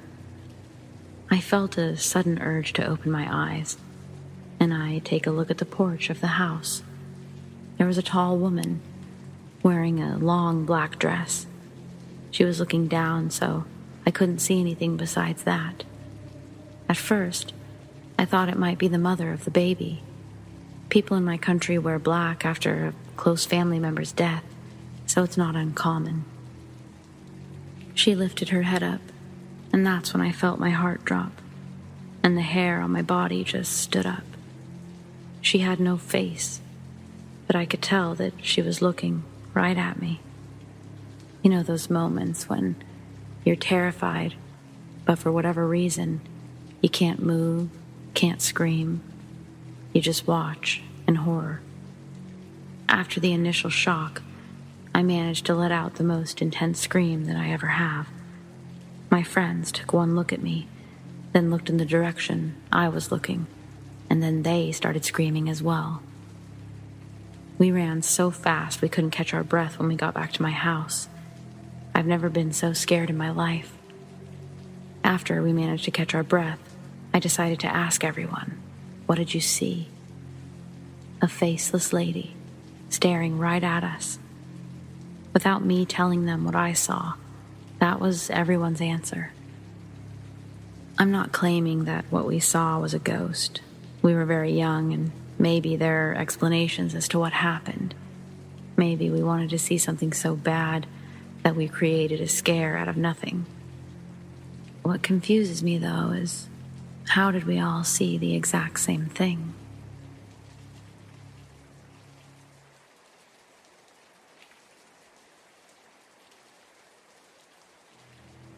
This happened when I was about 12-ish years old. I was sitting in my living room, which has a large window facing the main road, when I heard someone knock on the door in the mudroom, which is attached to the living room. My dad was downstairs playing on his drum set, and it was well into the evening. I thought it was strange, but figured maybe it was someone who wanted to ask him to play quieter. We got many noise complaints over the years. When I opened the main door, there was a man I definitely didn't recognize, standing there. He was probably in his 40s or 50s, wearing what looked like casual business clothes. I didn't really think much of it, but kept the screen door closed as a precaution. Here's how I vaguely remember our encounter playing out. Creepy dude. "Hi, I was wondering if I could use your phone. I need to call someone." Me. Sorry, no, we don't have a landline, and I don't have a cell phone." I lied because I had a bad gut feeling. Creepy dude. "Oh, that's okay. Do you think I could at least have a glass of water? I can wait here while you grab it." Me. "Sorry, we just moved in and haven't unpacked our glasses yet." Again, a huge lie, but I was panicked. Through the window, you could clearly see that we'd lived there for some time. Creepy dude, trying way too hard to be friendly. "That's all right. Do you have a hose I could drink from?" Me, definitely freaked out. Yeah, it's actually right there on the ground." I say this while pointing to the outdoor hose a couple feet from the door. Creepy dude with an even wider smile. "Oh, thank you. Do you think you could turn it on for me?" Me, looking terrified. Sorry, no, I don't know how it works. Creepy dude, visibly a bit angry, but trying to hide it. Oh, come on. You don't know how to use a hose? At this point, my fight or flight was in full force, so I just slammed the door. I locked it and ran downstairs to my dad. I told him what happened, and he stormed outside with a baseball bat. But the guy was gone by the time my dad got outside. I never saw him again after that. Still freaks me out to think what he might have done if he got a hold of me. So, creepy dude who showed up at my house and tried to get me to go outside to turn on the hose? Let's not meet.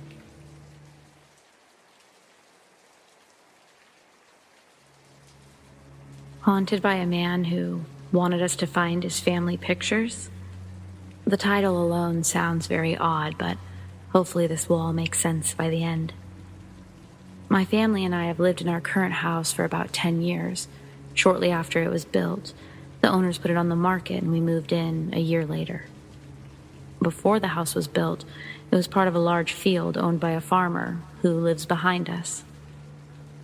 There was never any sort of activity in this house before the past month. We've lived in a haunted house before, the kind where you feel you're being watched, footsteps, voices, the works. This house felt like a relief the moment we stepped in because there was nothing. And how could there be? It's so new. Well, last month, after my siblings had gone off to school, I heard very distinct footsteps to the upper level of the house, followed by a voice of an unspecified gender calling, "Hey," before walking down the hallway, pushing open my parents' door. It's broken. At first, I'm thinking somebody must have gotten home extremely early, or maybe the bus didn't come at all. Then I realized that wasn't the case and figured we were being robbed. While I'm internally panicking, I hear one of my dogs trot down the hallway into my parents' room. After hearing the door open, I guess. And I knew he definitely would have barked if he saw a stranger poking around. When I summoned up the courage to look around the other rooms, no one was there. I thought. A little odd, but not a ghost. It couldn't be a ghost. But then the footsteps on the stairs became more persistent. They always went up the stairs and into my parents' room. I started waking up in the middle of the night with the overwhelming feeling of being watched. Worst of all, one night I woke up to someone pushing down on my shoulder. I assumed it was my youngest sister, who often gets scared at night. So without opening my eyes, I told her to go to bed. But when there was no response, I got up and found that she was sound asleep in her bed. After that, family members kept complaining of having their shirt tugged on while standing in the middle of the room. At one point, 3 of the blinds pushed down on the living room window, as if someone was looking outside at a neighbor. Like we saw the blinds move. Something was obviously going on, so my parents installed a ring device to see if they could pick up anything. They picked up a man's voice on 2 occasions, with 0 explanation. There's only one male in the house with a voice deep enough to match that, and he wasn't home when it happened. It sounded like it said, "What are you doing?" And on a separate occasion, "Look at this, babe." It was getting really, really creepy, to the point where I couldn't sleep at night from the overwhelming feeling of being watched. But then, one day shortly after that, my family went to a nearby friend's house to dig through their yard with their metal detector. In a pile of trash near the scenic byway, they found a USB with pictures of a man with his family. The wife's name was on the USB thing, and when we looked her up, we found out her husband had died a month ago, unexpectedly. I have no idea why the USB was thrown into this person's yard. Bad fight between them years ago, maybe? There's no way of ever knowing. What I do know is, once we dropped off the USB at the funeral home, the day of the man's service, all the activity in the house came to a halt. No more voices on the Ring device. No more footsteps. I can sleep peacefully at night, and I don't feel watched. The house feels safe again. How this man knew to find us or knew that we would find his family pictures is beyond me. I'm just glad he was able to move on now, if that is the case of why we had this activity in the first place.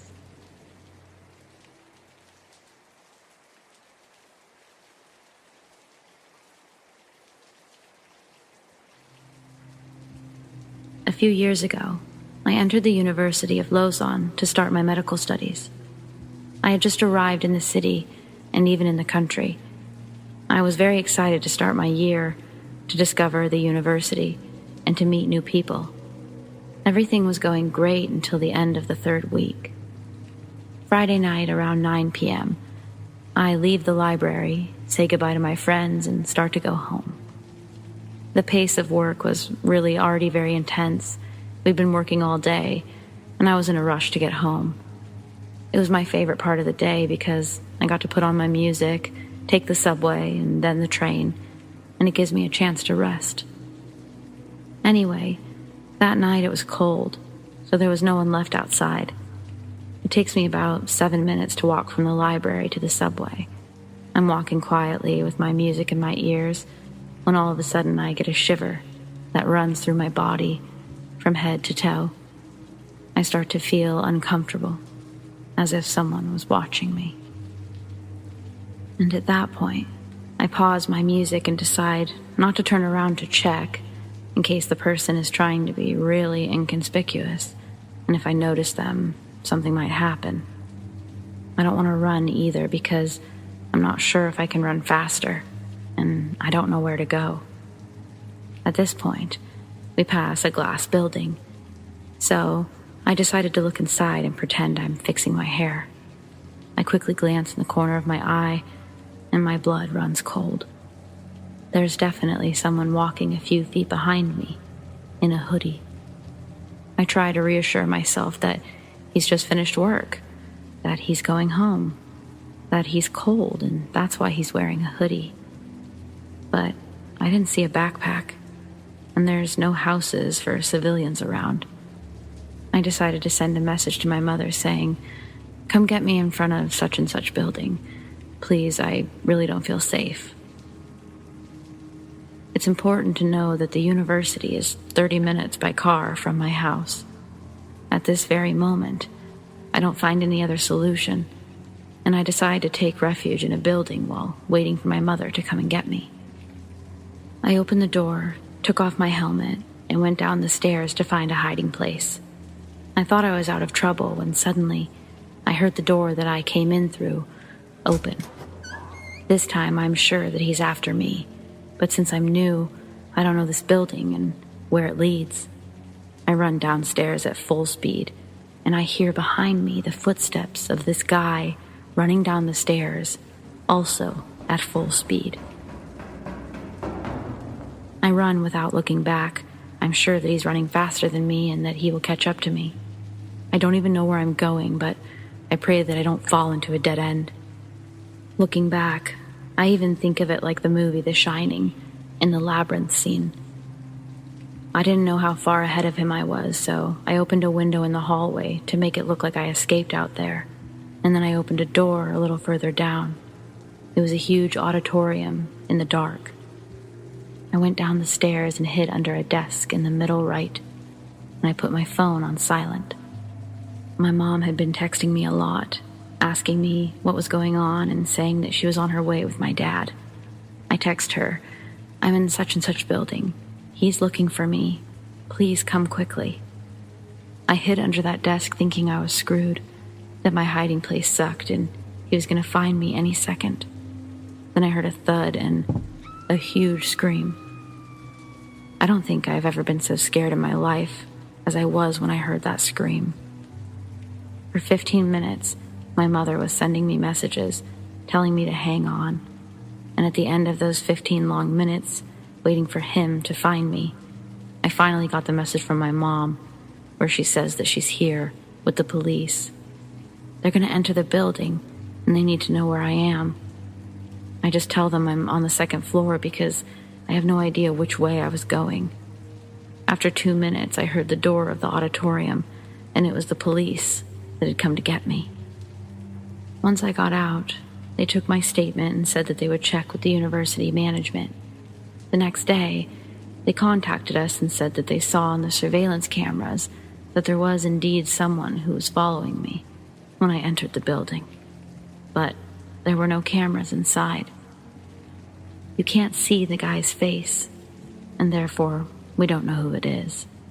They just said that security was going to do patrols at night and advised me to have someone with me whenever I went out at that time.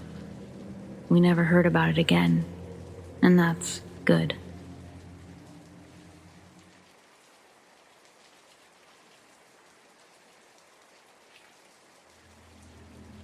This happened when I was about 6 years old, but I still remember it very well. Like many kids that age, I was scared of the dark, to the point where a Scooby-Doo movie could give me nightmares for weeks. So I often moved to lay with my head at the foot of the bed, as it allowed me to peek out the door and into the living room, where my parents usually watched TV after tucking me in. This particular night was no different. It was dark and quiet when I woke up. My parents must have gone to bed. Then, I saw a slender woman who looked to be no older than 30. Her fair hair was long, almost down to her waist, and she wore a simple dress that reached her shins.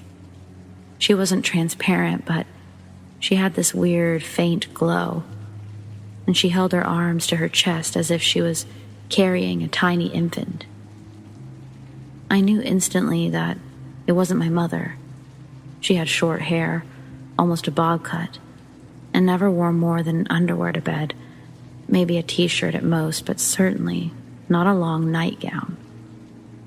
Furthermore, my younger sister was a toddler at the time, far bigger than the infant-like thing that this woman was holding.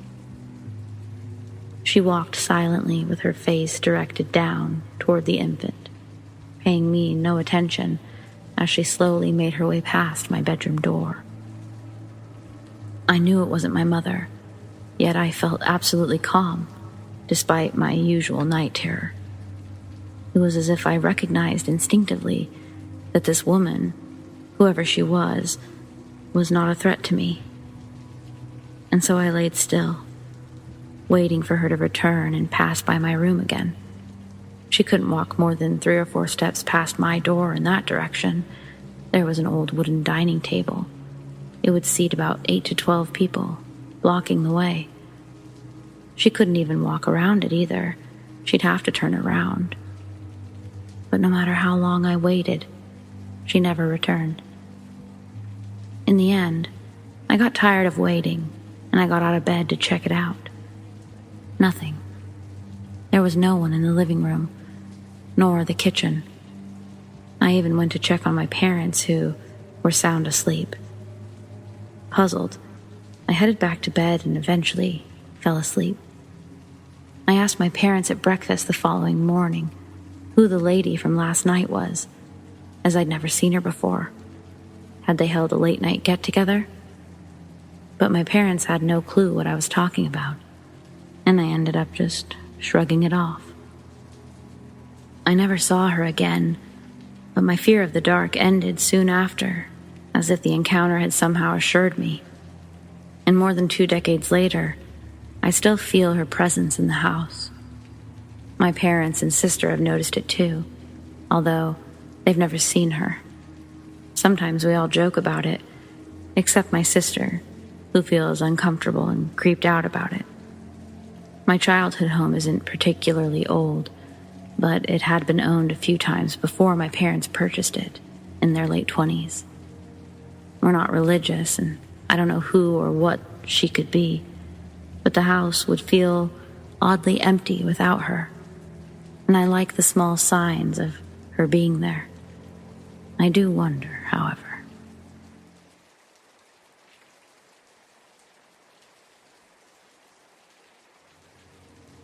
So 3 years ago, I was walking home late at night from my friend's house. It was dark, and at the time, I lived in a rough part of a large city. I've had many sketchy situations that I've gotten myself out of, so I guess I felt sort of invincible, like nothing truly scary could happen to me. When I walk alone, I always stay very alert and aware of my surroundings for my own safety, just in case. About halfway home and roughly 10 minutes to my apartment, I noticed a van started tailing me. I was used to this since in my city, it's very common for a young woman in a rough area to get propositioned for sex. It's embarrassing how desensitized to this I was. I did my usual and crossed the road so that I'd be walking beside the traffic heading in the other direction. I wasn't scared, just annoyed. The van then turned down a side street, then backed onto the road that I was on, and pulled up next to me. At this point, I still wasn't scared. Again, this has happened so many times, and it never mattered if I was wearing something that showed a little more skin, or if I was wearing a winter coat zipped from below my chin all the way down to my ankles. That area is notorious for that type of activity. I decided to be firm and told the person sternly, "I'm not interested." I noticed there were 2 men in the van. They looked almost identical, and they may have been twins or brothers. Both men had very, very dark eyes and short, dark hair. The van didn't move. I was super annoyed and crossed the road again to get away. At this point, I figured this would be enough for them to stop following me. They didn't. They kept circling back every time I crossed the road. I've never had to put that much effort into getting a horny pervert to leave me alone. So, this was starting to feel unsafe. They zipped by me at the speed the traffic was flowing in, and I yelled for them to fuck off. I thought it finally worked. It had been about 3 minutes and I hadn't seen the van, so I thought I was in the clear. Just in case, I pulled my phone out and was getting ready to call my sister, who I lived with. Just then, the van pulled up to me very quickly, and before I could even blink, one of the men jumped out of the van, opened the back door, and approached me quickly in an aggressive manner, as if he was about to scoop me up and throw me into the vehicle. The traffic in that area is very inconsistent. It was dead, and I imagine that is what they were waiting for. Just as the man was about to place his hands on me, I tilted my phone and said, "You're being filmed in my live video chat. I gave my friends your license plate number, and the police have been notified." I was so scared, but I didn't let that show. I stayed as calm as I could. The man paused like he was considering if I was bluffing or telling the truth. So I tilted the phone more, as if to give the fake audience a better look at him. He then jumped into the van, and they sped off. I've never been the same since that night. I'm afraid of walking alone now, even in the daytime. Stay safe out there. And to the 2 creeps in the van, let's not ever meet. I hope karma finds you both soon.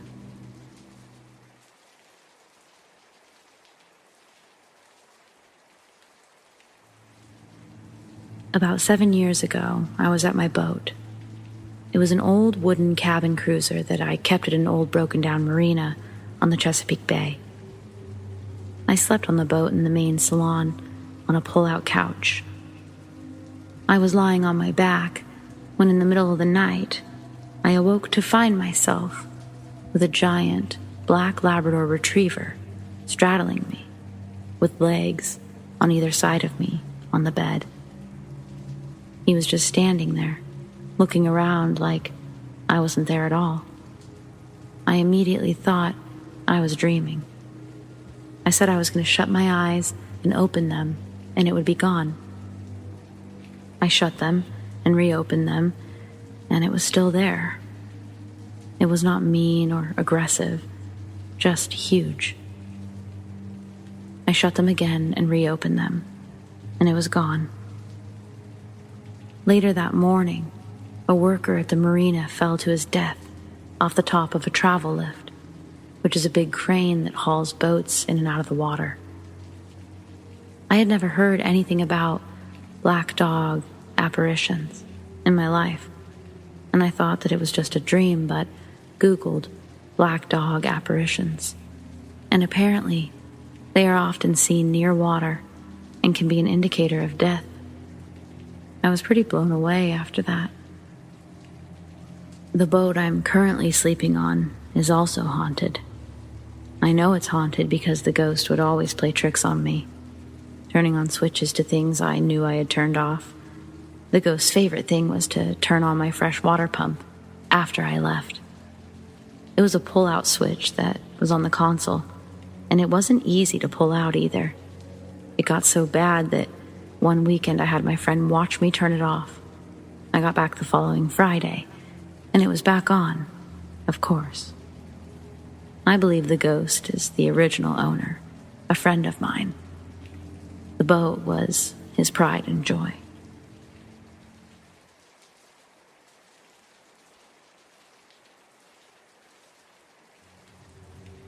A few months ago, I was at the local coin laundromat.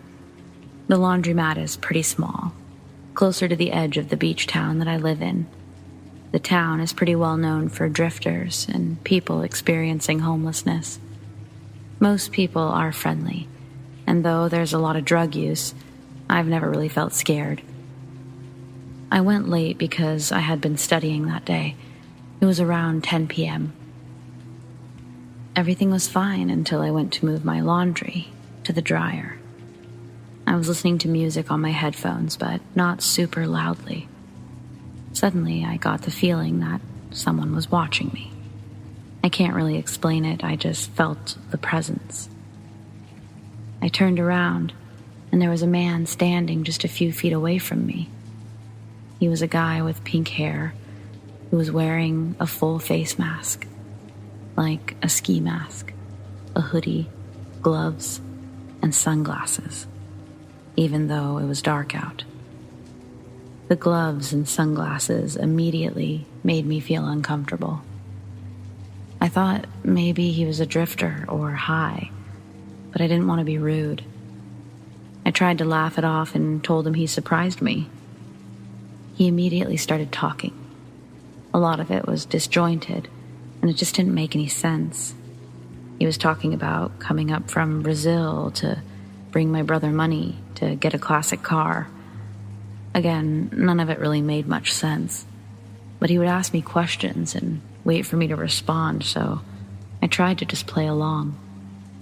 I still thought he was probably just high or something, but he was standing between me and the only door, and I started getting this gut feeling that he was blocking the door on purpose, not just accidentally as he talked to me. He was getting closer to me as he talked, and the feeling got stronger. Logically, something was off, but mostly, I just had this feeling in the pit of my stomach that I needed to leave and keep him talking until I could. I started to edge to the side, but he stayed in front of me, and the feeling got more intense. I started to grip my keys in an attack position, just in case. He talked more and then backed off a little. He took off his backpack, which was a child's unicorn backpack, and he set it on a nearby dryer. I looked over to the door for just a second, and when I looked back, he was pulling out something that I couldn't see and holding it to the side behind him, concealing it from me. But I did see what was in his backpack: duct tape. Instantly, it was just like an alarm went off. There was no more worrying about being rude, no more second-guessing myself that he was just off but harmless. It was like this cold, numb dread just washed over me. I almost felt calm, like I knew the next steps, knew that I had to do something. Time seemed to move in slow motion, and he turned back to me, not saying anything anymore, and took a step forward. I gripped my keys as tightly as possible and tried to mentally prepare to fight. I remember being afraid that I would move too slow or be too weak, like in a nightmare. But all of a sudden, the door to the laundromat opens, and a woman walked in. Barely even looking at us, she just went to get her laundry. It was like a scene in a movie, a moment of intensity just interrupted by something innocuous, and suddenly, it's over. He just turned, got his bag, and left. I was so scared I just stayed there a minute, until I could get my laundry and just go home. I didn't report it. I never knew what to say since nothing had actually happened. But when I think about it, I think the scariest thing is that he left as soon as someone walked in. If he was just crazy, it wouldn't have mattered. I think a stranger's laundry timer saved me from something terrible. I don't go to the laundromat anymore. I joined a laundry service. The extra cost is worth it to never go back.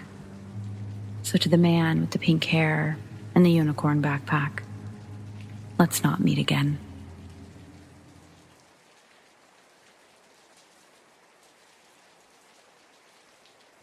So this happened somewhere in the middle of 2017. I'm not sure as for the other countries, but here in Brazil, all houses are gated for safety. And the only places where you can find houses with their front doors leading directly to the streets are in closed condos. My friend James threw a small group hangout at his place. He lived in one of those condos with dozens of identical small houses. So it was maybe 5 or 6 of us, clutched in a tight living room, having pizza and watching some shit on TV. We were all going to have a sleepover that night, and as it is for every group hangout we have, everyone would possibly spend the night awake. It was maybe around 1 a.m. when we all decided to go for a late night walk around the condo. It's pretty safe, with tall walls and a good doorman, as all condos should. So it's always nice to walk around there. We all went slowly down the street, passing through many houses identical to his, talking quietly so we didn't wake up the neighbors. Eventually we stopped by the empty children's playground and decided to climb the little wooden jungle gym. There was enough room for all 5 or 6 of us to sit, talk, smoke, and hang out. No one around, no annoying kids, just silence and peace for us to chill. Behind this playground, there was one of the condo walls, and behind that wall, some woods with big trees looming over us. On the other side, the street, then the sidewalk, and the many identical houses. Every 2 houses, there was a light pole, lighting everything up. We were all talking about random stuff, listening to music on a very low volume on someone's phone, when eventually we ended up getting into the paranormal subject. As our topics came and went on spirits, ghosts, spooky stuff, horror movies, etc., and so forth, we noticed James, our host, get quite tense. He wasn't necessarily into the conversation, and was visibly getting serious and gloomy. All of a sudden, he said something along the lines of, "Yeah, we shouldn't be talking about those things so nonchalantly and deliberately. Kind of bothers them." All of us knew that James was a medium. He'd mentioned a lot of times how he'd always see spirits and interact with entities in his childhood, but he ended up blocking that away, however, still seeing stuff every now and then. Even those of us who weren't spiritual or anything respected him, and we never dared to doubt a thing that he said, mostly because of his grandma. He still lived with and cared for her. She was highly spiritual, and on many occasions confirmed that what he was saying was the truth. Therefore, when James said that, we all just nodded and changed the subject. A few minutes later, James was still a bit shook, and he said to us, "It's getting a bit late, and you're all kind of loud, guys. We're going to get called on if we stay out here. Let's go back and drink some more." We all shrugged, agreed, and hopped off the wooden house.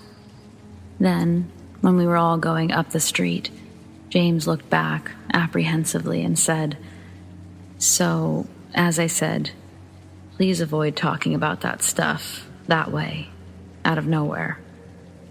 He's been standing near that light pole, looking at us, since y'all first touched that topic. Needless to say, we all got terrified, shitless, and bolted up the street.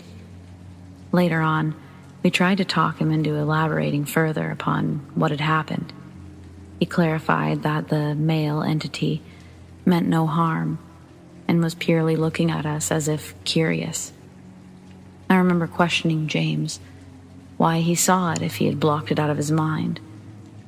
And he said that he's been trying to sort of reconnect with the other side in hopes of seeing his deceased mother again. We haven't talked much about spirits since then.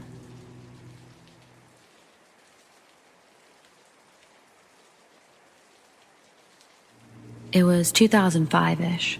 My best friend was in town, and she was able to get us a nice hotel room near the bars. We got back to the hotel late, but before midnight. We were intoxicated, but not blackout drunk or anything. We go get ready for bed, put on our jammies, and fell right to sleep in the queen-size bed. Originally, we were each going to have our own bed, but there was a mix-up with our reservation, and we decided we didn't mind. Anyways, several hours later, I woke up with bleary eyes, and I saw a man staring at us, and in my stupor, I calmly asked, "What are you doing here?" My friend then woke up at the sound of my voice and asked what was going on. The man seemed frozen, like a deer in headlights. He told us he was hotel security and that there had been a report of a disturbance. He was here to ask us to quiet down. Confused, we told him that we'd been asleep for hours, and he told us okay and to have a good night. He left out the door, and we went right back to sleep. The next morning, we went down to talk to management, because as we discussed the previous night together, we realized something very strange had happened. Management talked to my friend and then called someone more senior to talk to her. I was on the phone watching from a distance across the room. As they brought out the second person and they spoke to her, she became sheet white. They had no on-site security team, and no one had called in any disturbances the night before. They immediately moved us to a different room and upgraded the rest of our stay. To this day, I wonder if that room was targeted because it was only supposed to have one woman in there with the one bed. And when the person saw the two of us, they panicked, decided not to move forward. I also wonder what would have happened if our reaction was not tempered by alcohol or a dreamlike state. If we had screamed, would that have triggered something more sinister?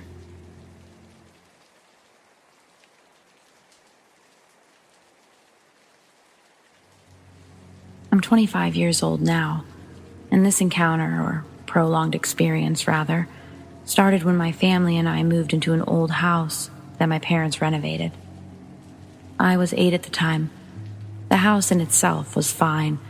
However, we had a long garden and at the end of the property, a huge bricked barn. It had been used in the past by the military and later by firefighters for training because of its high ceilings and appearing beams, which were used for rope exercises. Anyway, I remember vividly when I first stepped inside the barn. Its gigantic structure impressed me, but I was struck by how cold it was. I don't remember if it was winter, but I used to be a very skeptical kid and always found a logical explanation until I couldn't. I lived there until I was 18, and over the years it was always freezing inside. Summer and winter didn't make a difference. But maybe it was how it was built, that it was made this way. If it had only been that, everything would have been fine, and I would have remained that skeptical kid. But I began to feel things when I was inside, like someone watching me from behind, or feeling a presence when I knew perfectly well I was alone. There was even one area that I couldn't walk to, because I felt complete terror invade me when I went to this spot. I began hating that feeling. I thought I was a scaredy cat, but it only intensified. The window of my room had a view of the garden and automatically the barn. Sometimes, from the corner of my eye, I would see someone inside there. When I would look properly, no one was there, and if the door was closed, that meant it wasn't one of my family members either. Yet again, I brushed it off thinking it was an optical illusion or something. What I couldn't explain, however, was the emotions I felt when I was inside. Sadness, helplessness, sorrow. It raised chills down my spine every single time, but I couldn't understand why I was sensing or feeling these emotions. It went on for years, to the point I didn't want to go there anymore. I thought I was going insane. Until one day, a few years before we moved, my parents were told why the last owners abandoned the property. They had a 15-year-old son. He got bullied in school very badly, and he hung himself in the barn, right above the spot that terrified me. When I heard his story, everything made sense to me. I don't know if anyone will be interested in this story, but I felt I needed to write it. It still lives inside of me to this day and changed me completely. Now I'm 100% sure that ghosts, spirits, whatever you want to call them, exist.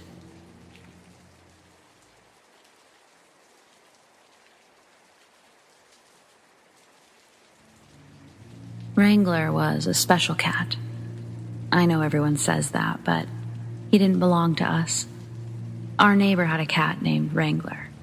He used to come and visit us every day. My daughter used to love reading stories to him. I have pictures of the two of them sitting on her porch. He seems to be truly listening. One day he came over and I noticed a horrible wound on his backside. He obviously had been in a fight. I went to my neighbors who owned him and asked if they knew about the wound. They affirmed that they knew, but felt a vet visit wasn't needed.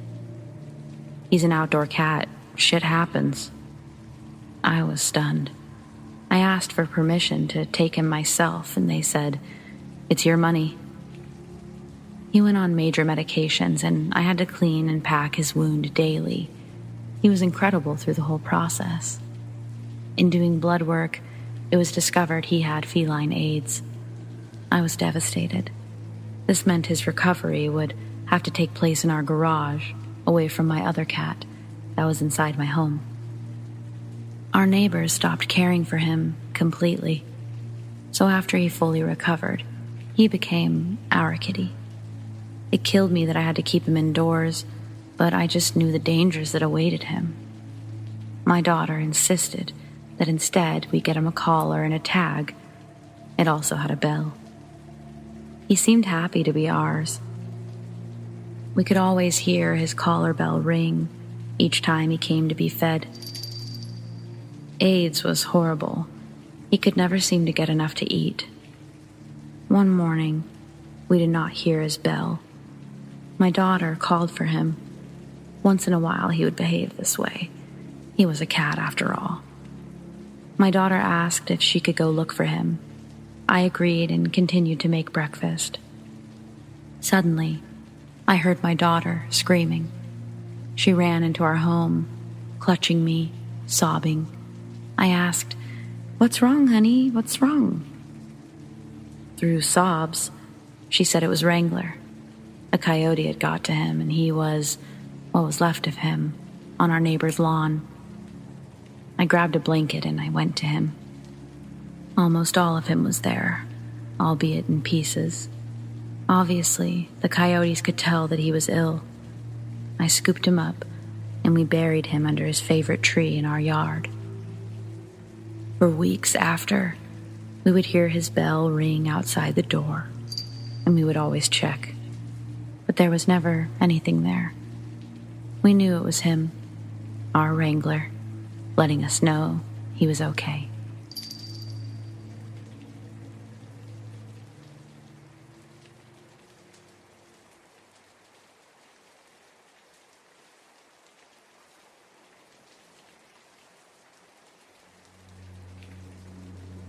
I grew up in the country.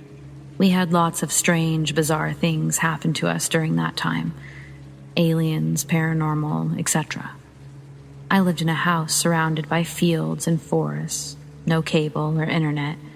Not that those were really a big thing back then anyway. So I spent most of my time outdoors. This happened when I was in my early teens. My best friend and I were driving to go bring some food to my dad and his friend, who were working late at night on some scrap metal down the way from us. To get to where they were, there were 2 ways to go. One was the normal paved road, and the second was a long old dirt road that people didn't really go down. The dirt road was surrounded by trees on both sides, had some sketchy, older abandoned houses on either side, and a very old cemetery at the end. After we brought the food to them, we decided to take the old dirt road back as a joke. We used to walk that road every now and then during the day, even though it creeped us out. But we tried to stay away from it at night. We were both laughing about how the other one was too scared to go down it. She was driving, and we were both laughing, listening to music, when we made the turn onto the road. It was a right-hand turn, so in order to make the full turn, she had to sweep her headlights across the cemetery. I remember looking at the graves, and that's when I saw her. It was an all-white figure, in the shape of a female, with a long dress and long hair.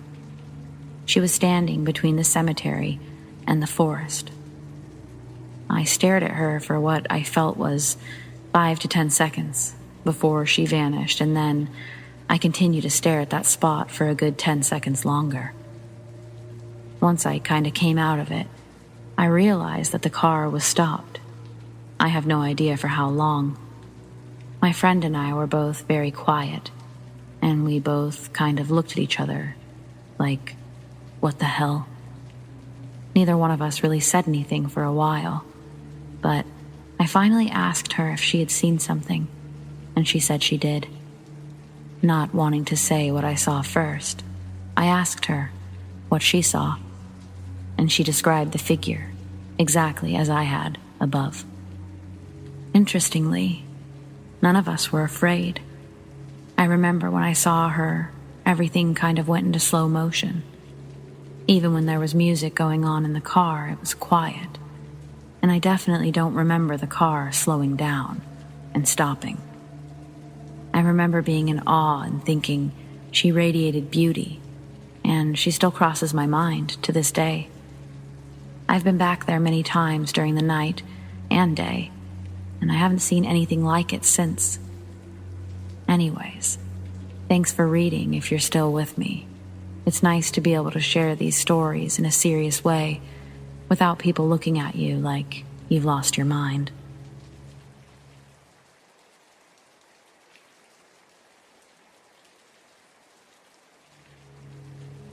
My encounter with a negative spirit. So, I'm a practicing witch. I have been for several years. And one of my first spells was one of the ones that I could never forget. I was trying to do a love spell, which includes bringing your energy out to get that loving energy attracted towards you. However, I was in a really dark place at the time with depression, so I believe that what I sent out was negative energy, and I think I got it back.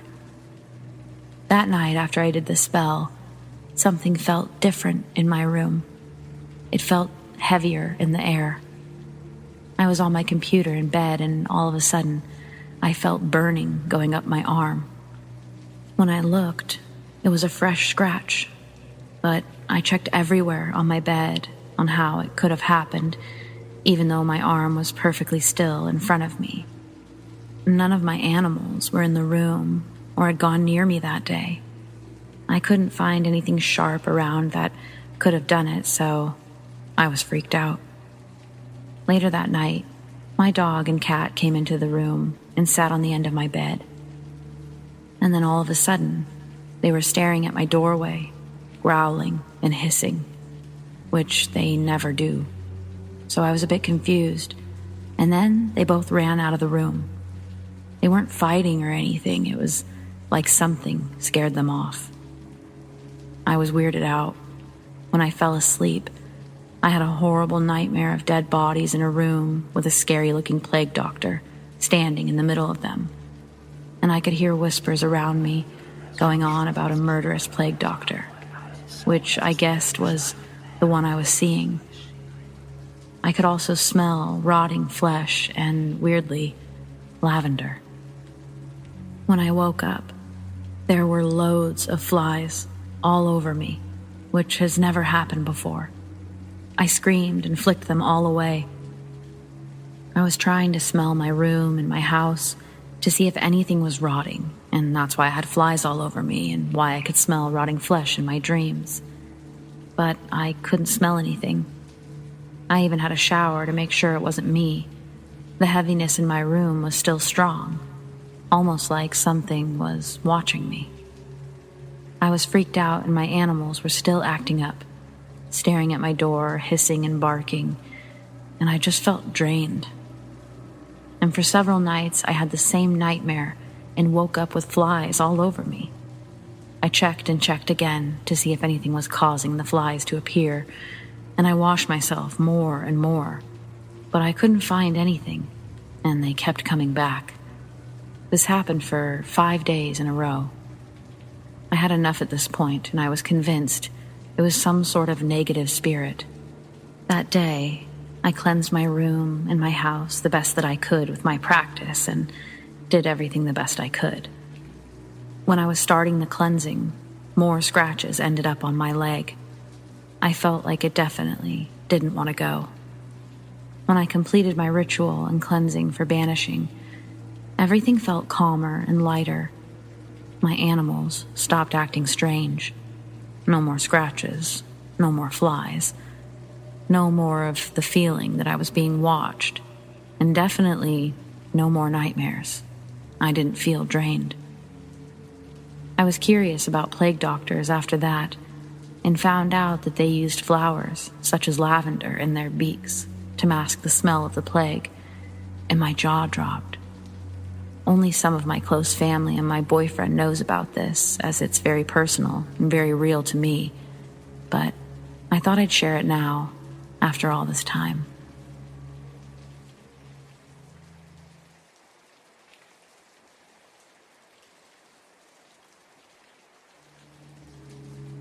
I just wanted to share some of my experiences that happened at one of my old jobs.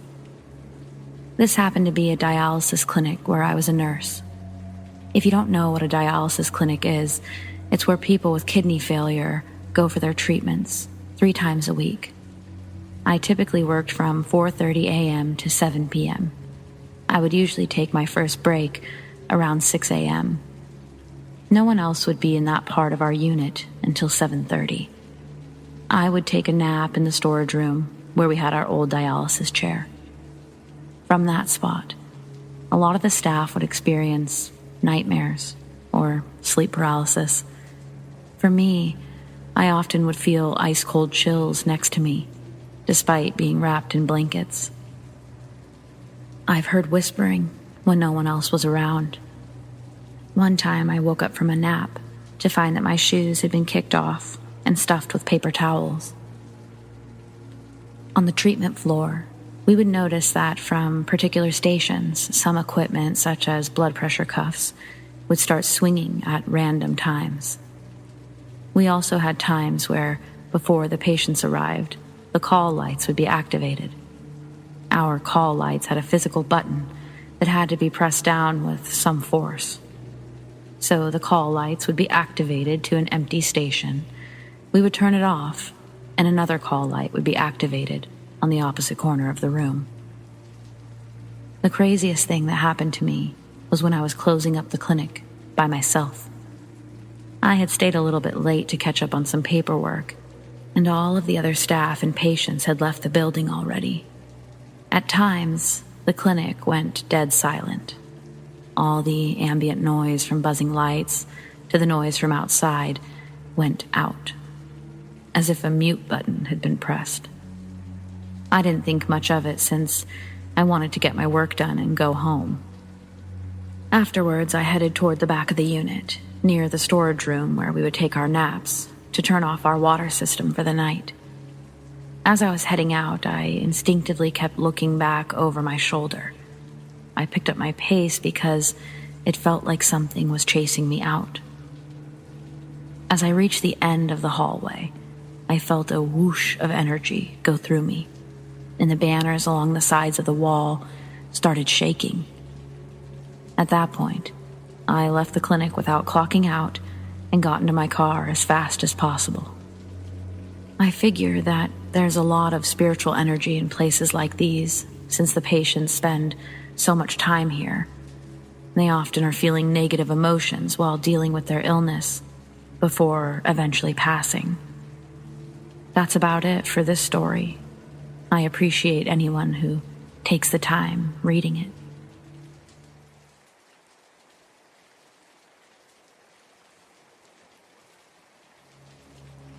This happened in 2008, when I was 9 years old. I lived in a townhome community where each road had two sides of homes. In between the backs of the houses, there was a backyard with alleyways that went in between each building section. I lived on the edge of one of these, and my townhome was on one of the alleyways. I lived on one street, and across the back road on the opposite side lived an elderly woman whose name I don't even know. I'm not sure what her situation was, but for whatever reason, she never liked me specifically. She was creepy, and she spray painted all of her windows so that nobody could see inside her house.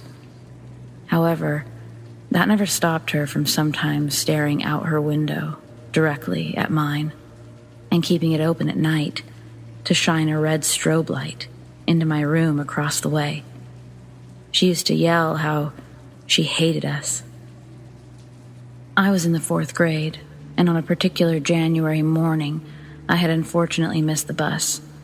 My dad sent me outside to get in the car so that he could drive me, and he said he'd follow me out soon after. As I was walking to my dad's car, the woman came out of the alleyway next to my house, slowly, with a gigantic kitchen knife behind her back. She raised it and started running after me. I was faster than her, so I was able to avoid her, and I was able to get inside the house. She walked and stood on the neighbor's porch across the way and stared at my house. I was terrified. My dad ran out and yelled at her, and she said that she wanted to get rid of us stupid kids. My parents called the police, but the police sent her home and had an ambulance pick her up later. My parents went to some kind of court meeting about it, but I don't really know the details. I didn't see her again after that, until 1 year later. I don't remember the day, but it had snowed that morning, so I was going to run out the front door and play in the snow. I opened the door to see her standing on the porch, but looking out toward the road. I panicked, closed, and locked the door. I ran up to my parents' room and told them what happened. We saw her walk off the porch and up the street. I never saw her again after that. My family has since moved far away from there, but people I know say that she still lives there, and her windows are still the same spray-painted windows. Though it doesn't affect me as much as it used to. I still don't like being around knives.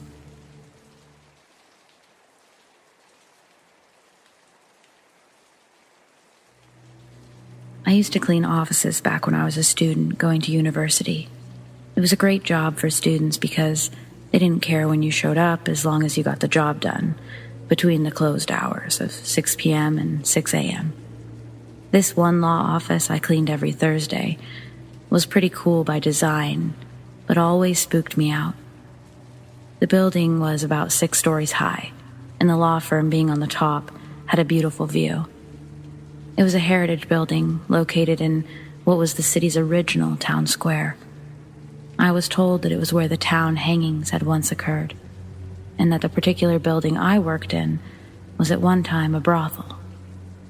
So lots of history, and that alone made me want to get the job done as early as possible. The whole 6th floor would take me about an hour to clean. I usually managed to be out of there by 8 or 9 at the latest, usually taking a beautiful sunset too. This night, I stayed late at school and arrived at the job well after dark, close to midnight. The layout of this law firm was a circle. You take the elevator up with your cart, and the doors open to the reception and waiting area. To the right were the washrooms, and then individual law offices circled around the floor, with a large boardroom in the middle and a staff break room at the opposite end. A strange feeling usually hit me as soon as the elevator doors opened. This weird feeling of someone there, but the stillness of the vacant space kept reassuring you that that was crazy talk. The later in the evening it was, the stronger the feeling.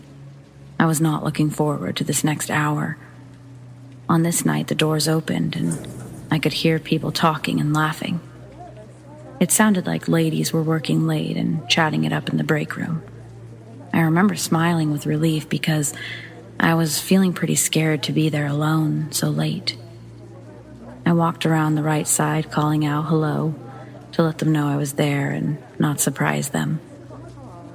As I rounded the corner to the break room, the talking sounds just stopped, and absolutely no one was there. I stood there frozen for a moment, and I thought maybe they were in the offices on the left. So I kept going, calling out hello and announcing my presence. No one was in the building at all, but the chatter I had just heard was clear as day. As I came full circle back to the elevator, I kid you not, the elevator doors opened by themselves. I was so frightened, so I pushed the cart back onto the elevator and headed home. Nope, nope, nope.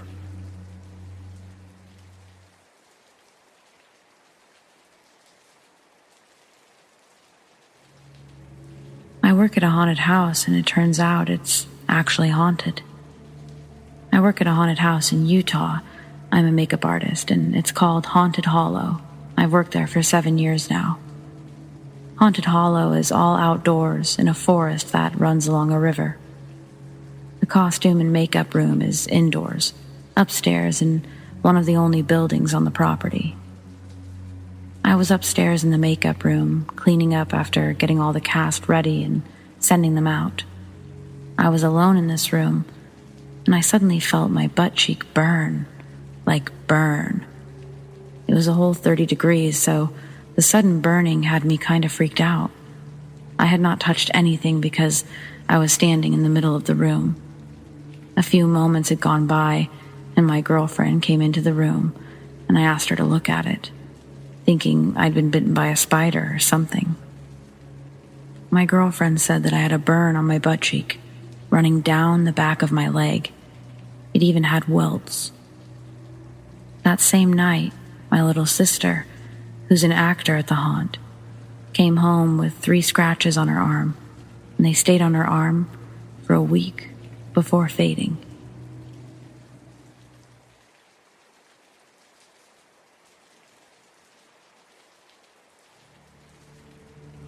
I live in a small town. You blink and you miss it. The best we can boast about is a single stop sign and a gas station, which we only have because of the nearby highway. Any actual semblance of a town is 25 minutes away. So when things get scary out here, it's amplified. The occasional homeless person is no big deal. They're often drifting through. Drug addicts run rampant and will steal everything they can from your house, but it's the normal out here. However, what happened a few years ago certainly wasn't normal. Originally, I was dead asleep in my bed. I only woke up because it was burning hot in my room, but it was summertime and not much I could do. I just remember tossing and turning until I got a creepy feeling that fell into the pit of my stomach. I glanced over to the bathroom door that was open with the light on. Everything was normal. I left the light on so I wouldn't trip and die if I had to pee in the middle of the night. Next, I glanced at the window directly across from my bed. I had no curtains, but I had a shitty set of blinds. Part of the blinds were broken from wear and tear, and the crappy AC unit beneath it would make them move back and forth, so you'd get a glimpse outside every so often. The yard light was still going, but what made me stop was the outline at my window. The figure of someone was directly at my window, almost like it was waiting for the blinds to move, to watch me. I didn't have an imagination as a child. That had been trained out of me, but the sight was enough to pour every horror film into my head at that moment. I squeezed my eyes shut, and I pulled the blankets over my head and slept in a cloth oven that night. By morning time, the figure was gone. I remember running to my mom's room on the verge of tears in the morning, telling her what had happened. She laughed at me like I was an idiot and told me that it was probably just a stray cat that had climbed up there for one odd reason or another. I almost believed her since my window was pretty high off the ground, but something didn't sit right. Later that day, when we were doing yard work, I glanced over at my window and saw one of our metal patio chairs had been pushed up to it. I pointed it out to my mom, who proceeded to chew me out. "That's how the cat probably got up there, moron. Stop leaving furniture everywhere." But I hadn't moved it. It was heavy enough that I struggled with it. So we moved it back, and so began a pattern. At night, I'd see the figure, complain to my mom, and we'd find a chair moved back every single morning. This went on for weeks. My mother stopped caring about my concerns, until one morning, we saw where the outside screen of my window had been sliced open. I still remember her shaking her head and complaining about those damn stray cats that we still had yet to see. I could tell that she was unnerved by that development, though. I couldn't handle it anymore, and I opted to sleep in our living room that night. The only problem was our kitchen and living room were connected, which meant there were always several windows. The first night of my move went well, despite my back hurting from the couch. I avoided my room like the plague. It wasn't until about 4 days later we ran into an issue. I woke up and glanced at the clock above the fireplace. It read a little past 3 a.m. I couldn't understand why I'd woken up until it happened again. There was a beam of light shining in from the kitchen window, almost like someone was shining with a flashlight. I saw it trace along the walls and land on the love seat across from the couch I was on. I was horrified. When I told my mom, she continued to laugh at me. I gave in and decided I would sleep in my dad's room, even though it had a gigantic window. He slept in the recliner with a huge TV, so I felt more safe having someone around. The yard light was directly outside the window. It seemed foolproof. That was until I woke up out of habitual fear and watched through the window across from the bed. Everything seemed normal as time wore on, and I felt like a moron. Maybe my mom was right. That was until I saw a lone figure come out of the woods by the backyard shed, walk directly under the light, and head to the patio furniture, like he'd been there plenty of times before. I still remember the large build of the man and the confidence, like he was the one who lived here and wasn't creeping around my yard in the dead of night. I just remember listening to the TV until I fell asleep again, hoping to get another glimpse. My dad would have been pissed if I woken him up. He was grumpy on a good day and terrifying on a bad day. I didn't feel like risking it unless I had solid proof, because I was scared.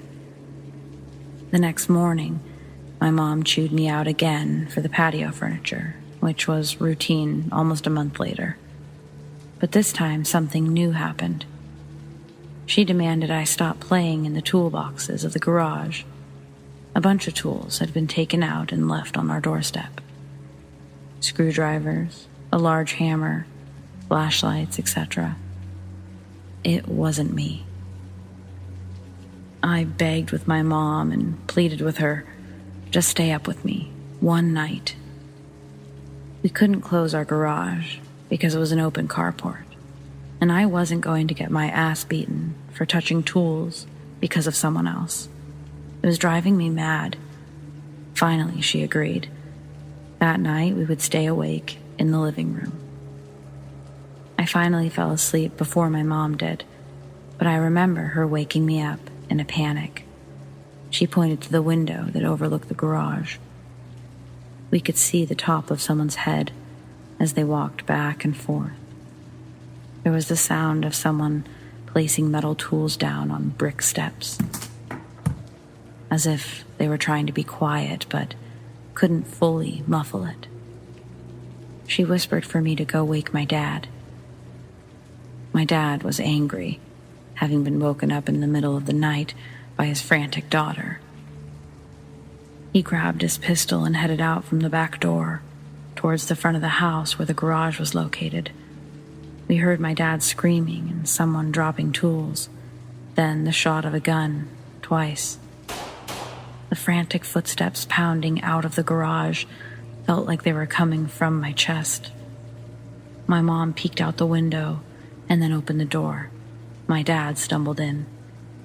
He had missed both shots because of his unstable aim, but he told us that there was a man crouching at our front door, looking at our door handle. None of us slept that night, and in the morning, the law from the closest town arrived. They didn't do much besides ask if anything had been stolen, for a description of the man, and then told us to install cameras. That was it. They said the guy was probably just looking for something easy to steal for quick money.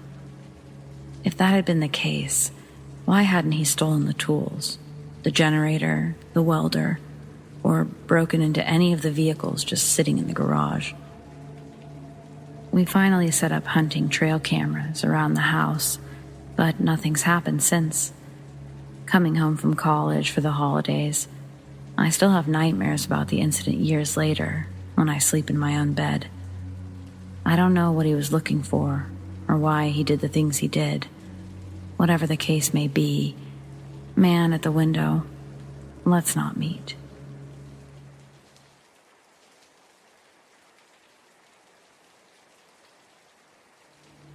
When I was 10 or so, I was visiting a small town in Montana called Whitefish. There wasn't much to do at the time, so my mom tasked me with locating a bookstore so I could do something to occupy myself. I Googled and found a Borders in the neighboring town of Kalispell. I decided to call the number listed just to make sure that they were open. A man answered the phone and confirmed the location. He then gave me basic directions on how to get there. It was located next to a large strip mall with a Target and stuff. When my mom and I arrived, there was no Borders. It was completely closed, empty, and shut down. In fact, there were signs on the window of the store that it was going to become. When I called the number back, there was an error tone, and a robotic voice said that the number was disconnected. I'll never forget that. I don't know what the heck happened, or if it was a ghost or what. Maybe it was just someone with an old boarder's phone number playing a prank, but it will always make my skin crawl.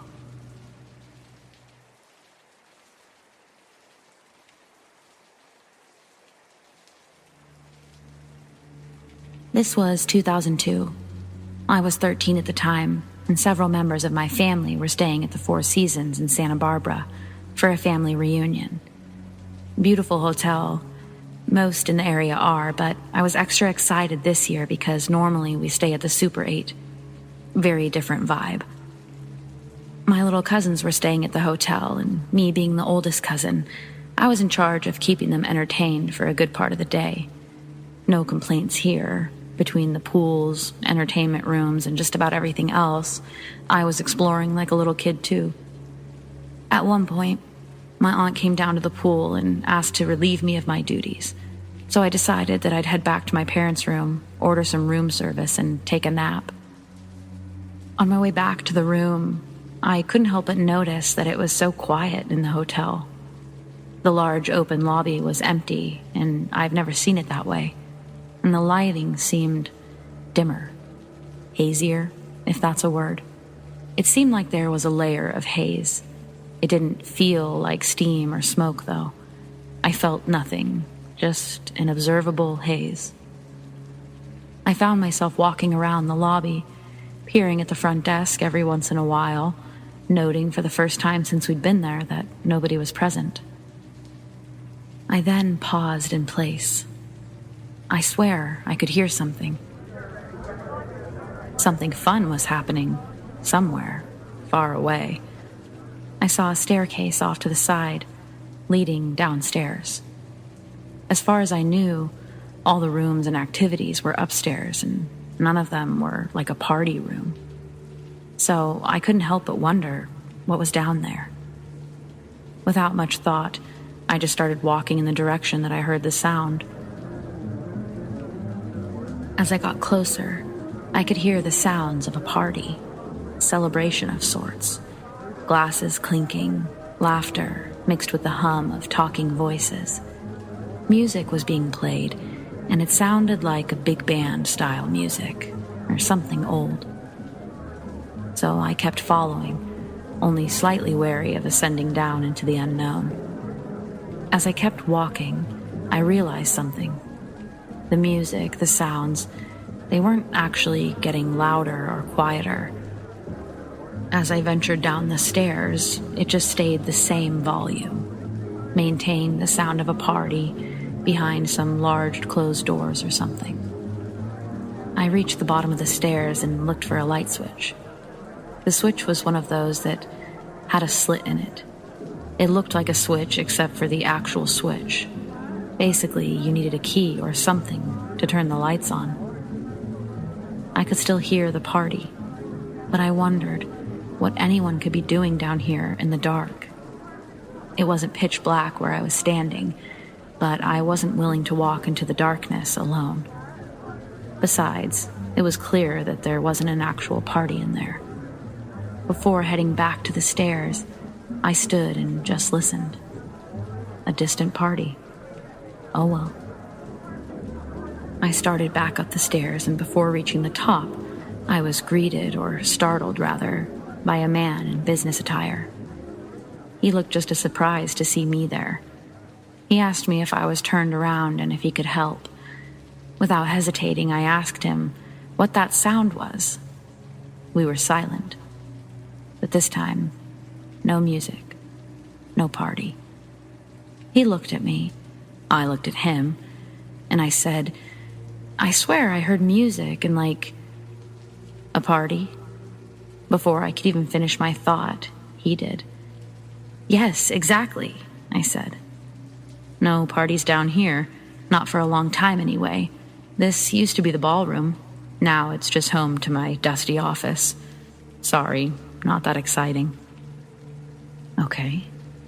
I smiled and eased past the guy to continue walking up the stairs. The lobby was filled with people. Multiple employees at the front desk, people standing in line, kids running, and parents telling them to stop. I even could notice the lighting difference. It was brighter, like it usually was. I wasn't exactly sure what the flip had just happened. It was weird, for sure, but I wasn't exactly scared by it.